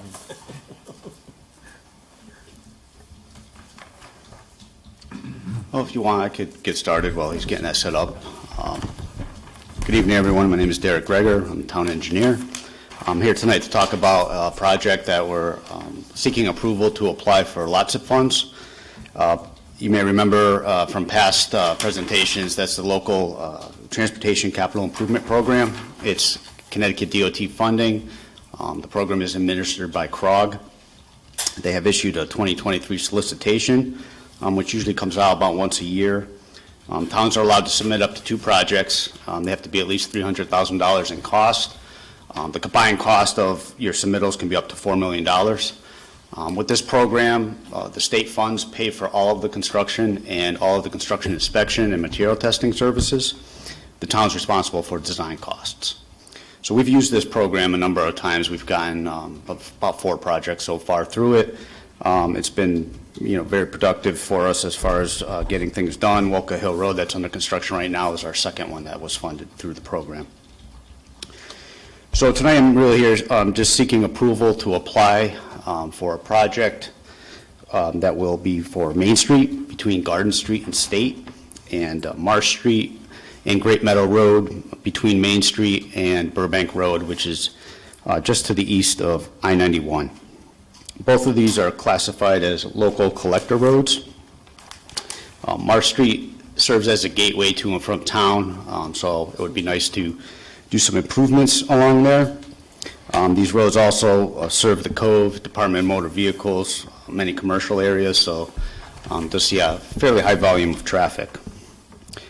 So aside from standard road reconstruction work that's required, just given the pavement conditions that we have out there on both these roads, some of the other improvements we'd like to incorporate as part of the program is new parking areas within the right-of-way in limited locations, narrower travel lanes to encourage slower vehicle travel, bike lanes, curb bump outs, decorative crosswalks, potentially raised crosswalks in some locations where it makes sense, some bus pull-off areas near this museum, kind of downtown area, stormwater treatment systems that would include bioretention with maybe some plaques for public education components. That's a requirement of our MS4 stormwater permit through DEEP, and possibly some streetlight and utility improvements to the extent the program funding allows. So for what we're looking to do, this is going to be an expensive project that's well beyond what we normally would do with our local paving programs, which is why I'm seeking state funding for it. So what you see here, and I think you all received a copy of the plan, I'll just go over it briefly to give you some highlights. The plan is oriented with north to the right side of the screen. So I'm going to start down here at the south end where Garden Street is located, kind of considering this the entryway into the downtown area of Main Street. So some things we're thinking about, and it's all very conceptual right now, is maybe some curb bump outs with decorative crosswalk. Decorative crosswalk being similar to what was recently installed in front of the Keeney. That's a stamped colored pavement that's been used a lot around in the area and seems to work very well. So that would be the start of it, and then as we head north, I mentioned narrower travel lanes through here to try and slow traffic. When we get to the Center Street intersection, similarly, we could do some curb bump outs as a way of making the crossings for the pedestrians less distance, and also work to kind of visually look like the road is narrower to help slow traffic as it approaches downtown area. Everything on this plan that's shown in white is either under construction or has already been constructed, or in some cases where it's dashed, where I'll show you in a minute, it's already funded. So really everything in yellow is kind of what we're thinking about as part of the program. We may do some curb resets and some limited widening in some areas where it makes sense to provide parking. However, we have a very narrow right-of-way and we have the brick walks along both sides, so it's going to be limited as to what we can do with that. But some options down here as we get, this is the Keeney Center. We have Deane Stevens, would be, I mentioned, potentially some bus pull-off areas. That could be utilized also as a trolley loop that's been considered for looping from Town Hall here around, down Church Street, up Main Street, and then back to Town Hall, so that those could be stops that are down there. We're thinking of, because it's so narrow as you go to south of the Keeney Center, that maybe we wouldn't encourage bikes to travel through there, so we'd carry bike lanes down to the Keeney Center parking lot, and then at that point, just transition to regular lanes. We were looking at options for our bike path to reroute where it comes through down here, so that's something we might work into the program. This project is part of an overall concept we have for Old Weathersfield that's going to include a lot of different types of improvements. I don't know why that keeps popping up, sorry. Aside from what we're doing in the right-of-way, we're looking at improvements that would include bike trail improvements near Cove Park, parking lot improvements at the Keeney, 222 Main Street, Lucky Lou's, Fire Station 1, and trying to tie this all together. So this is one component of it. Just continuing quickly here. So at the intersection of Main Street and Church Street, we put 4 decorative crosswalks in. On the east side here, closer towards the cemetery, doesn't show up very well here, but that's supposed to be a raised island to give a pedestrian refuge. That is a very long crossing that's unprotected.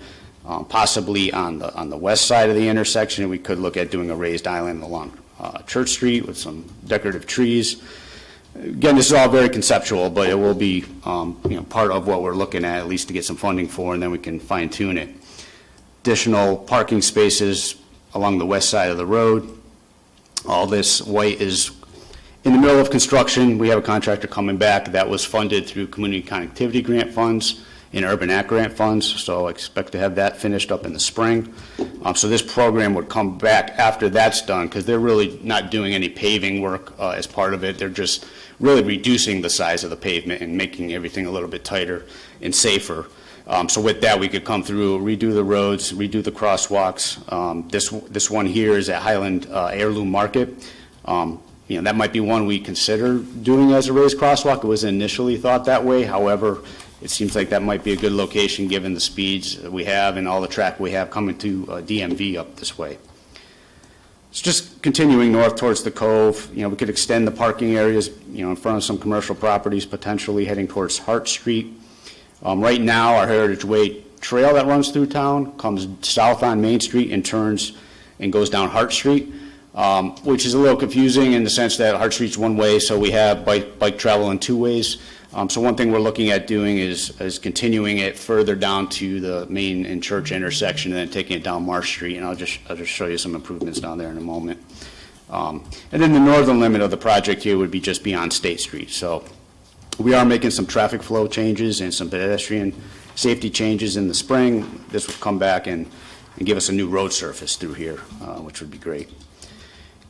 And then I was referring to, this is Marsh Street coming down here by the cemetery. That is, we have 2 phases of funding for that through LOTSIP. Phase 1 has been provided to the town already. Phase 2 is in the process of getting approvals at this point. But what we'd be looking to do is potentially bringing in a 10-foot wide trail that would be off-road here and continue down around past Broad Street. Would require some reconfiguration of this intersection to try and make the pedestrian crossings at a location where there's better sight lines and can be seen, and as well as carrying that trail down behind the guide rail that's here along Marsh Street. Coming down, we'd be doing the road work, following that project, and it would come down here to which is Burbank Road. So these roads are all collector roads, and that's what they have to be. Collectors are arterials and have that traffic volume to qualify for the program. So we can't continue necessarily down Great Meadow Road, because as you go further to the south here towards the bridge, that is a local road, so that's something we can take care of as part of our local road fund. So one thing we're looking to do as part of this is really to take a complete streets approach, which looks at vehicles, how they travel, improving bicycle and pedestrian safety, public transit, and I mentioned stormwater management components as well. So the thought is, with us already on the way to get funding for all this work here, off the road and trail improvements along Marsh and Great Meadow Road, that we would put in for this funding to come back and do the road as soon as the walks and the curbs are done along those areas. I will say, we do have up to $4 million that we can apply for. This particular solicitation, DOT is allocating about $15 million to road reconstruction projects like this. So I'm going to talk with CROG to see if putting in $4 million might be much, because usually it's a higher number, but they're trying to diversify and spread some of the funds around to some other types of projects like bike trail improvements, and rural communities get a certain amount of money. So what I'm here seeking approval for is up to $4 million, and then we can strategize as to what makes the most sense. I think Main Street would be the priority. If it turns out that we need to cut funds back, either because the costs are getting too high or because we feel we'll have a better chance of becoming a little bit lower under the $4 million, then potentially Marsh Street and Great Meadow Road is something that could be done separately, because that's pretty standard work that we could do as part of our paving program if needed. So I would focus mostly on Main Street for the application. There's no cost to apply. I think I noted in there, we're responsible for design costs depending on the cost of the project. It could be $200,000, $300,000. It's going to be a pretty involved project. There's going to be a lot of, obviously, public input, public meetings, different things we're going to talk to the state. There's going to be a lot involved. So with that, in the past, we've had the opportunity, if we need the funds, to use road funds, such as we did for Wolcott Hill Road. Since it is a road project, maybe that's an opportunity. But if we get the funding, that's something we can have a conversation about, at the time, if we want to accept the funds and how we can fund it, our aspect of it. So I'm seeking approval if everyone was comfortable with going ahead. Staff would work. The application is due in a couple of weeks on February 24th, so got a lot of work to do, but as Town Manager said, just want to come and present it to you, get some feedback and your thoughts on where we should go with the project. Great. Thanks, Derek. Any questions for Derek? Councilman Hill?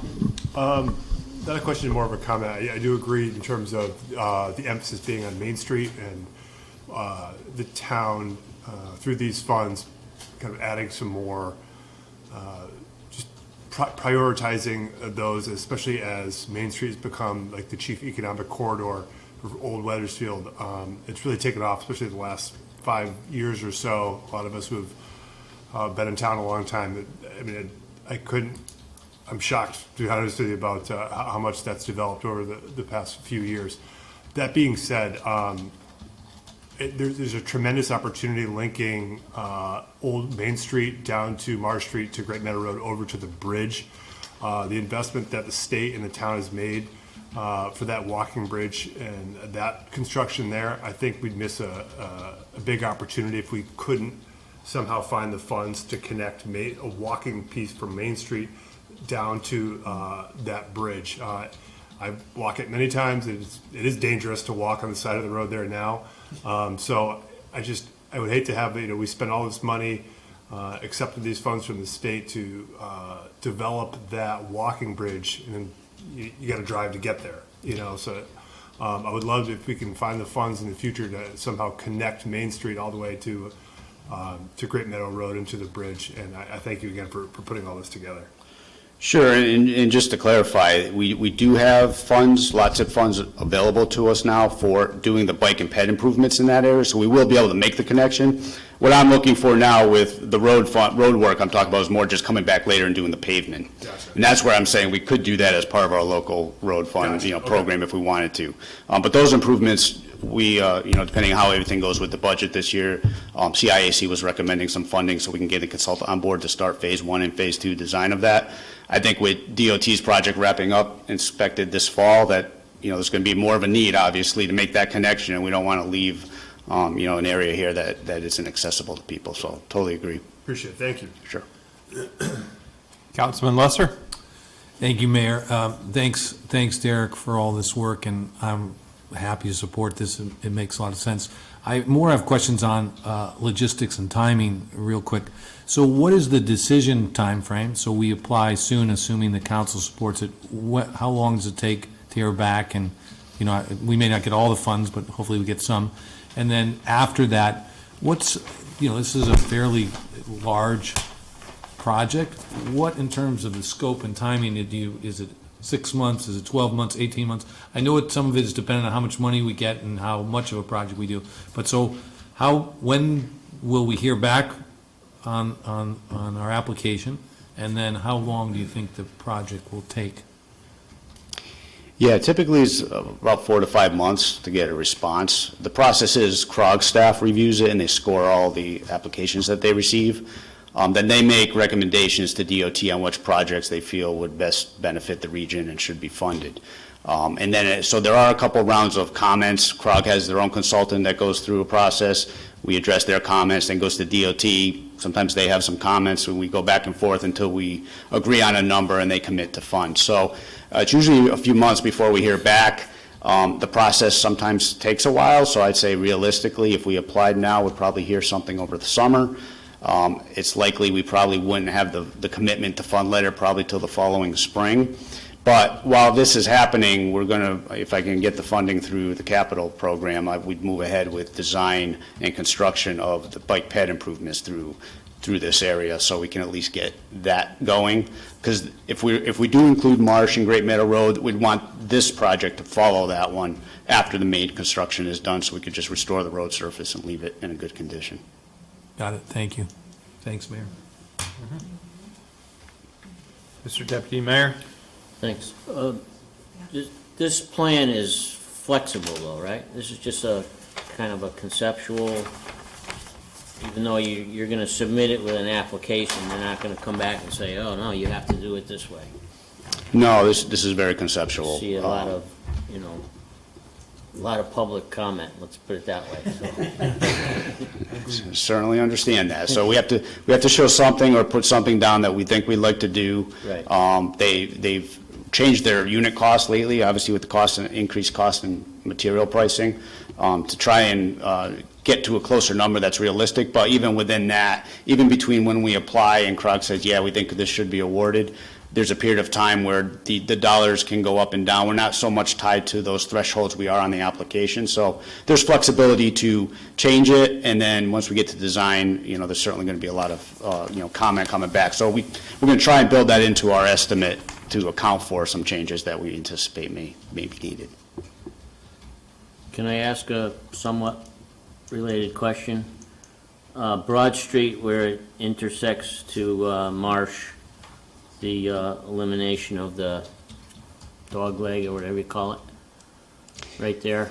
So when you're making that turn to Marsh to get to the highway, I find myself like going out into the oncoming traffic lane to make that corner.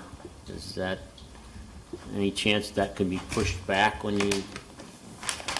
We could look at it again. I mean, we did design it per our standards for a 25-foot minimum radius, which usually will accommodate a 30-foot vehicle. I don't know what you're driving, but we could certainly take a look at that. If I have had other people concerned about it, but it generally seemed like people with trailers or things of that nature maybe were a little concerned.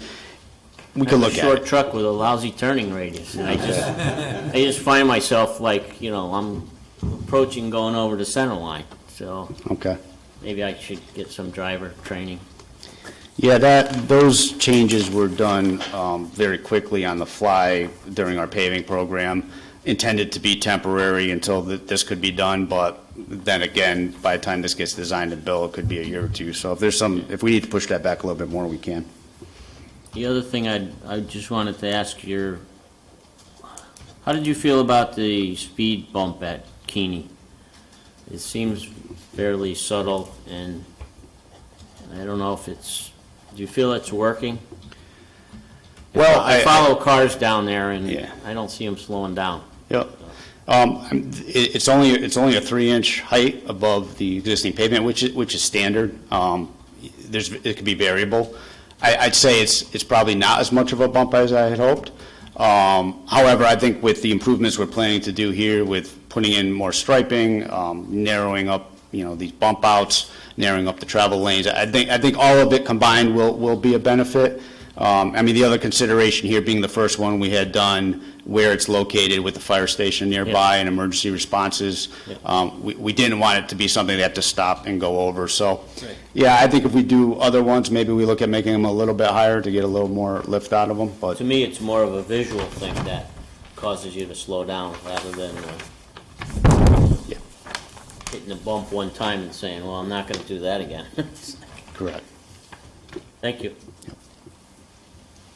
Councilwoman Carbone? Hi, Derek. So I just have a couple quick questions. As far as the cost, you have a cost estimated between 200 and 300,000.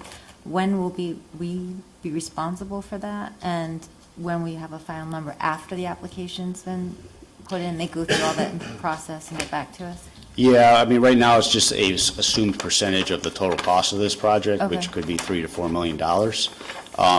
If we are selected for funding, then I would come back to you to accept those funds, and at that point, I'd have more information on what the actual cost is and a better idea of what our cost will be to get, if we need to get a consultant on board to do the design. So it would be at that point that I come back and ask you to accept the funds, then we're committing to putting in our share. Okay, thank you. I was just curious about the timing of that. And I had a few questions about, a couple of our residents are complaining about the parking on Center Street. Now, I know that we've gone to the one side of the street, and we're still hearing some complaints about that, and it's understandable, right, to get emergency vehicles down there. I know this is part of a paving program, as you say, and on the paper, it says something about a possible expanded parking area. Is that? Yeah, I noticed when I was preparing for this presentation that I had changed a couple things on the plans that were sent out to you on Friday, and I left those notes. So what that was showing was I had a plan, a larger plan that had a lot more information on for the overall scope of a larger project that this is a component of, which was showing the parking improvements we were hoping to do behind Fire Station 1. And with that, there's, opportunity maybe to do a little bit of expanded parking. So that's what those labels were for. They just didn't come off the plan. So that wouldn't be part of this? Correct, because we can't fund, like town property type of projects with this. It's got to be right-of-way infrastructure type of work. So no, that wouldn't be part of this. Although, we've been talking about other funding sources that could apply to that, like community investment funds and other grants that might be available for those types of projects. Okay, and also heading towards the Cove, I know there's some issues with speeding down there, and we've talked before about how we can slow down traffic going into the Cove. I think we've talked about putting a little berm down there. Would that be something, or? That's something that can be discussed. Because of the fact, once you get beyond State Street on Main Street, it becomes a local road again. It doesn't qualify for this funding. But that is something, we can look at. We do, that work is part of the overall plan to do some improvements down there, which might include some widening in some areas. I think we recently put a crosswalk down there at Hanmer. But that's a conversation we can have. I think what we've been careful about over the years is not to, a lot of people want speed bumps, thinking that controls speeds. I think we've taken the approach with Keeney and some of these that this is a location where it makes sense because of the heavy pedestrian traffic. So it just had to be an internal conversation about, I just want to be careful we don't start expanding it out too far. It does affect plowing, it does affect maintenance. Some of these, when we have utilities. About that before, like how do we do that? How do we slow that down? Yeah, and we've done some signage, we've done a couple crosswalks going into the Cove. It's something that we've talked about as an enforcement issue as well. So I'd have to talk with the town manager and police department and see what options we have. Okay, thank you. And then I know, again, I might be being completely redundant, so forgive me, but you said this is the first project and you can do two? Is that correct, that you can submit for two projects up to a certain amount of money? Yeah, so in the past, we've either submitted one larger project or a couple smaller projects. I think given the scope and what I expect the cost to this to be, that this is probably better as one. I did have some other thoughts for a second project if we were going to go that route, but honestly, from a staff and time perspective, I think we got our hands full just trying to get this out the door at this point, so I think that's why we're doing one. Yep. Any other comments for Derek? Councilman Forrest? Thanks, Mayor. Derek, I was just talking to the town manager, and we're trying to, is there a difference is Main Street a state road in this section, so that when Councilor Carbone was talking about getting down past State Street, ironically enough, it becomes a local road? Or why did you make that designation with State Street? Because I was always under the impression that it was a town road past when Wells Road changes over and gets into Weathersfield. Correct, and Wells is state. Once it turns to Main Street, it's a town road. It's a municipally owned road. What I was referring to is the road classification. So roads are either local, collector, or arterial. Local being most roads around town, any cul-de-sac is considered a local road based on traffic volume. So these are collector roads where they are not as high as an arterial road, but they meet the qualification for applying for this program. So it has to be a collector road, and that's why you had to stop it at State Street. That's correct, and also at the other end at Burbank Road, because Great Meadow Road becomes a local road beyond that to exit 26 off the highway. Got it. All right, just some thoughts then. The first is that I was going to sort of pick up on a little bit of what Councilor Carpenter was talking about, and the Deputy Mayor. I understand now through that conversation that this particular grant might stop at that particular location, but it would seem appropriate to finish it off to the end when we have the concrete barrier thing done at the end, and sort of working on a concept there that matches the same concept that we're talking about here, because it's really just a continuation, even though there may be some technical changes that we just talked about. So it might be interesting that even if you're presenting to the DOT that, hey, we want to continue this and make this, we have a larger plan here. I understand it might come under a separate grant, different qualifications, but I think it would be interesting for the council to see conceptually, because we know the road connects to each other, to see what the plan was to finish up this concept all the way down there and then have a starter plan to sort of fix some of those concerns that we've been talking about anyway. But knowing that this is a little bit piecemeal, well, it's just, there's a continuation that we can't see, I guess, on the map. So that would be sort of one thought, that if you just extend this a little bit of another plan, and then the council could not only approve, these grants, but then also know that we have something that is thoughtfully put together, that we're applying for other grants to finish the road down to the cove. Second thought is, over time, not unlike the park, this area has become a little bit more of a heat sink, right? A lot of concrete, a lot of stamped pavement, a lot of putting in parking spaces and taking away sides of the road that were grass and so forth. So I would hope that part of this plan has actually in it more treescape. And I see that there are moments where, a couple moments that I completely think are fantastic ideas, like creating islands on Church Street as you run into the major intersection of Church and Main, and you indicate that that could have some trees in it. But I would like to expand that concept and say along this whole thing, that larger shade trees that start to remove some of the heat sink would be very beneficial to the people and the community in that area, not only for removing the heat, but also just the enjoyment of walking the whole street and not also getting baked by the sun. We talked about, soccer games before, you heard that. So I think that's sort of a concept, and on that idea, I see that there's some parking spaces that are thought about putting in front of the old Masonic Hall. Does that mean that those trees that are currently in front of the old Masonic Hall are probably gonna have to come down? Because it looks like you get one or the other in that section. Is that, and I understand this is conceptual, but we're talking about it. Yeah, during the application process for that property, we had talked with the tree warden about those trees specifically. We have a new tree warden since then, so I haven't spoken to him. Previous warden felt like he's been watching those trees because he feels like they are going to have to come down at some point anyway. And the work that we were proposing to do, he felt wasn't going to have a significant impact on the trees. It turns out with the whole application process, those were not part of it. But there seemed to be this buzz out there that we wanted the trees to come down. It's something that's probably ultimately going to happen, but I was told that the work we're looking to do shouldn't have a significant impact on the life of the trees. And look, it won't, those new parking spaces won't get to the tree line where? Correct. All right. Looks close, but I didn't know. And those existing spaces in front of Heirloom are actually pushed further in off the road than necessary, so we can stagger them out a little bit more when we get down to that area to stay away from the roots as much as we can. Okay.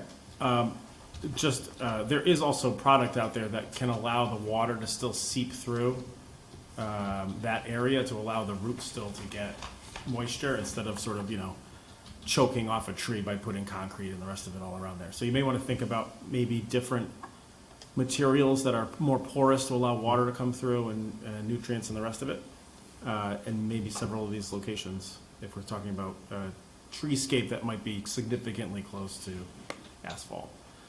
I also sort of was looking more toward that Center Street area and had two sort of follow-up questions. The one is there consideration to put additional spaces as you continue down the line? It looks like there could be some room in front of the Deane Stevens house, for some diagonal spaces to continue to help out with some of the congestion or lack of parking that's in the area. Was that sort of taken into consideration and rejected, or that could be put on the table? And It could be. I think looking at the trees down there and the crossing and the widths we have, I only showed it on the other side of the road in front of Keeney, but that may be an option. That's something we can explore. It's part of the design process. I mean, this plan you're looking at is very conceptual. The plan that we'll submit as part of the application will have more detail than what this has. And to your point, yes, that will include landscaping. That segment of Great Meadow Road between the bridge and Burbank Road is an area we'll coordinate. If we don't have state funding to be able to do that, even through another program, that's a small enough segment we could do as part of our paving program if needed. So we can end up with a complete product when this is done and we don't leave a segment untouched. right. And now I also note that as we shrink the road's width, do we gain any parking along the side of the road as if we look past Keeney and toward Garden Street? It says revised pavement markings. I thought I saw a section about parking. Does that increase our parking at all? Let me just ask the question broadly. As far as what we have, it's very tight out there now. We can stripe 10-foot lanes, which is what I would recommend doing here to keep traffic down. It leaves us with about 8-foot wide lane for parking. That's what we have now. It would just define it a little bit more. One thing we might look at is designating certain sections as parking, particularly in areas where we have a lot of driveways coming out, sight lines are a problem. So we may either A, define parking spots, or B, maybe define the parking limits, like you could park from here 60, 80 feet to there, and not be specific. So that is something we will look at as part of the overall plan. That's the area we just don't have a lot of right-of-way width to work with to make it better. There might be some areas in there where we could push the curb back a little bit and make it a little bit more comfortable, but it's going to be tight. Understood. Just in theory or in strategy, I like the bigger plan idea. With the DOT having put all the money into getting to the bridge, you'd think that this would be, whatever the number is, this would be the winner. And so I would, if there's a decision about having two separate ones and using separate low slip or going for the full boat and actually just connecting it all the way to the Putnam Bridge and over, I feel like I would choose the full boat, and let's say we're adding into what you're already doing. Yeah, and that's why the Great Meadow Road Phase 1 and Phase 2 rated well, because we're tying into that DOT-funded project, we're tying into the CCGP intersection improvement projects that we're doing downtown already. So anytime we could, kind of bridge a couple of DOT-funded projects, it does help with the ratings we get. Thank you, Mayor. Thank you. Any other comments? Derek, thank you for this. I know staff has been working hard on these. I know Councilwoman Carbone had asked about the additional parking that's on our map, but not on the one that you had up there. We still have that $500,000 for increased parking that we had originally thought behind the firehouse, company one. Okay. We do. Just to go along with some of the other comments, just casual observation. I did park behind the Keeney Center the other day, and I got to be honest with you, I did the same thing that other folks did when I was actually coming back. You park in there, and then when you walk, you don't go to the sidewalk and use the crosswalk. You actually use the road out. So you cross the street to the south of the new raised crosswalk. I did it when I had a meeting at the firehouse, so I crossed that way and made sure no cars were coming. But when I drove out of that parking lot, I actually drove out and then turned left to go south on Main Street, and there was somebody crossing the street right there where, just south of I saw him, but, that still is dangerous. There's no way to stop people from not using a crosswalk. It's just, there's no Last 3 times I was there, I followed people that, they refuse to walk on the sidewalk, they walk in the road, in the parking lot road. Right. And Yeah. as you turn left to get out of there, or as you're pulling in to, heading north to turn right to go in, there's always, it seems like somebody is right there on your left-hand side, crossing between the restaurant and that new driveway, so. Yeah, I mean, the best we could do is provide safe accommodations, as safe as possible to cross the road. We can't, Right. people are going to do what they're going to do. I think before we had a lot of crossings without any kind of accommodation, so at least we have it. When we did do the new driveway, we did put a new sidewalk along it to encourage that, and I think when we redesign and reconstruct that parking lot, we're going to make efforts to try and encourage people to come that way rather than walking down the driveway where traffic's coming in and out. Good. And then I would echo Mr. Deputy Mayor's point about the Marsh and Broad Street intersection. I know it's just temporary right now until we can, get this funding in there. But it is a dangerous, I drive a sedan and it's by all means a shorter turning distance, but it is tough to come out there. If I was turning right or left, as I'm at the end, somebody's coming off of the highway and then coming west, making that turn as somebody's getting out at the same time is difficult. Okay. But we know that, and it's temporary, so hopefully it could be addressed. Is that your 30-foot BMW that you're driving? No, not even. That's in the garage, that doesn't come out in the wintertime. Joking. All my cars are used. There's a lot of space behind Deane Memorial for pickleball. You're just saying. Anyway. No thank other you, questions Derek. for Derek? Okay, thank you. Thank you. Looking forward to this revisions and going forward. I think it's great, though. Okay, second public comment section, Mr. Young.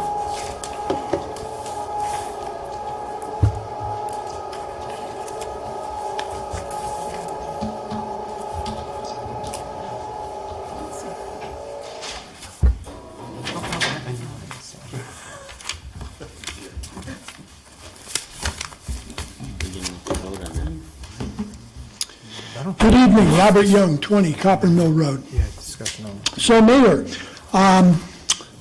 per your earlier discussion regarding the waiving of the permit fees, you didn't have to do that.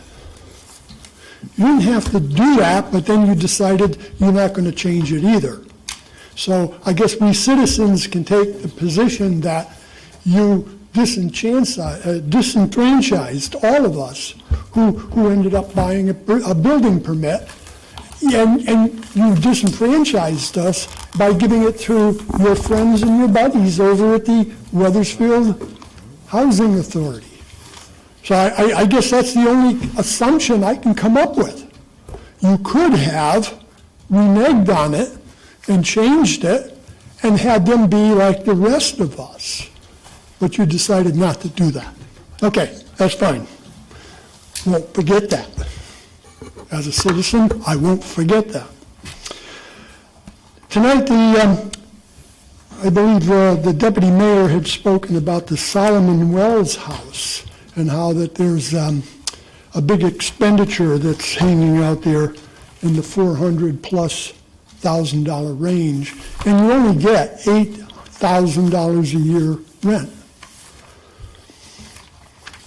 Typical government. I mean, we should sell that building to somebody, and first of all, how come it requires $400,000+ repairs? Is it overutilized? I mean, when people go in there, they're paying you $8,000 for the year. Are they roughing it up too much?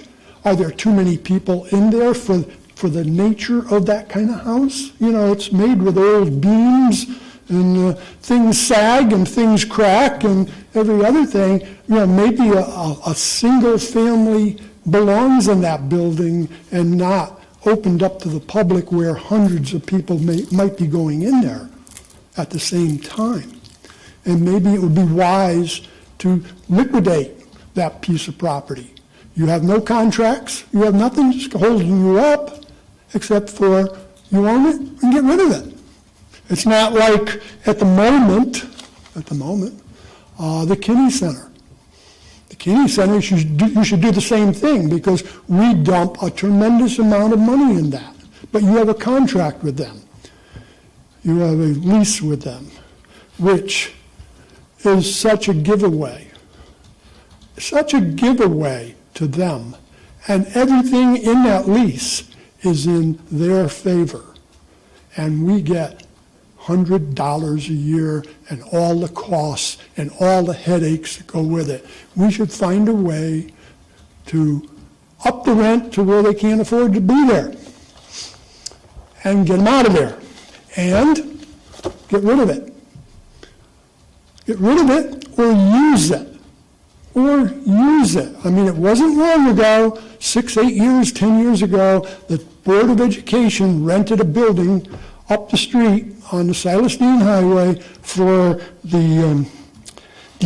some kind of an academy for children who are 18 to 21. I don't remember what that word Transition is. Academy. That means what that building is supposed to, what it's used for. Transition. Transition, okay, thank you. But the fact is, they pay around $50,000 or $60,000 a year rent, plus utilities. Why weren't they pushed over into the Solomon Wells house? It was on a bus line. Why weren't they put over in the Hiawatha thinkers of this town who rented for $100 a year the Kinney Center? Why didn't they put the Transition Academy in there, the Kinney Center? We're paying all that kind of money, we're paying all the utilities and so forth and so on. And what do we get? We get zip, $100. That's a proud thing for Mr. Forrest, who signed off on it. He voted for it. Shame on him. He put us in this kind of a position. And here we are. Years later, we find out how much it's really costing us. And why the heck should we be paying for it? We don't use the building, do we? And if we do use it, we pay them hundreds of dollars to use a room for voting or for a meeting or whatever. We pay them. Horrible. What kind of business people was Mr. Forrest when he signed off on that and voted for it, and all his other friends and buddies that voted with him to take care of the friends and the buddies? And that's what it's all about here. You're not thinking about the rest of the community. We're paying the bill. Who cares? Let them pay it, right, Mr. Forrest? We have the Little Red Schoolhouse. 5 minutes are up. Yeah, okay. We have the Little Red Schoolhouse. I can say the same thing. I'll say it next time. Thank you very much and good night. And don't forget this.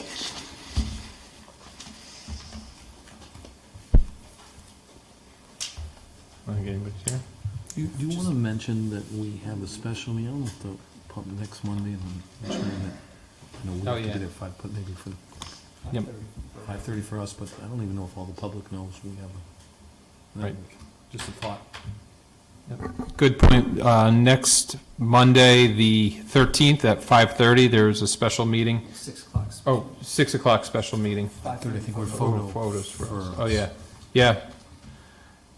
Do we have a photo with Councilman Biggs and everything? Yes. I don't know how many. Is he coming? He's going to be here for the photo.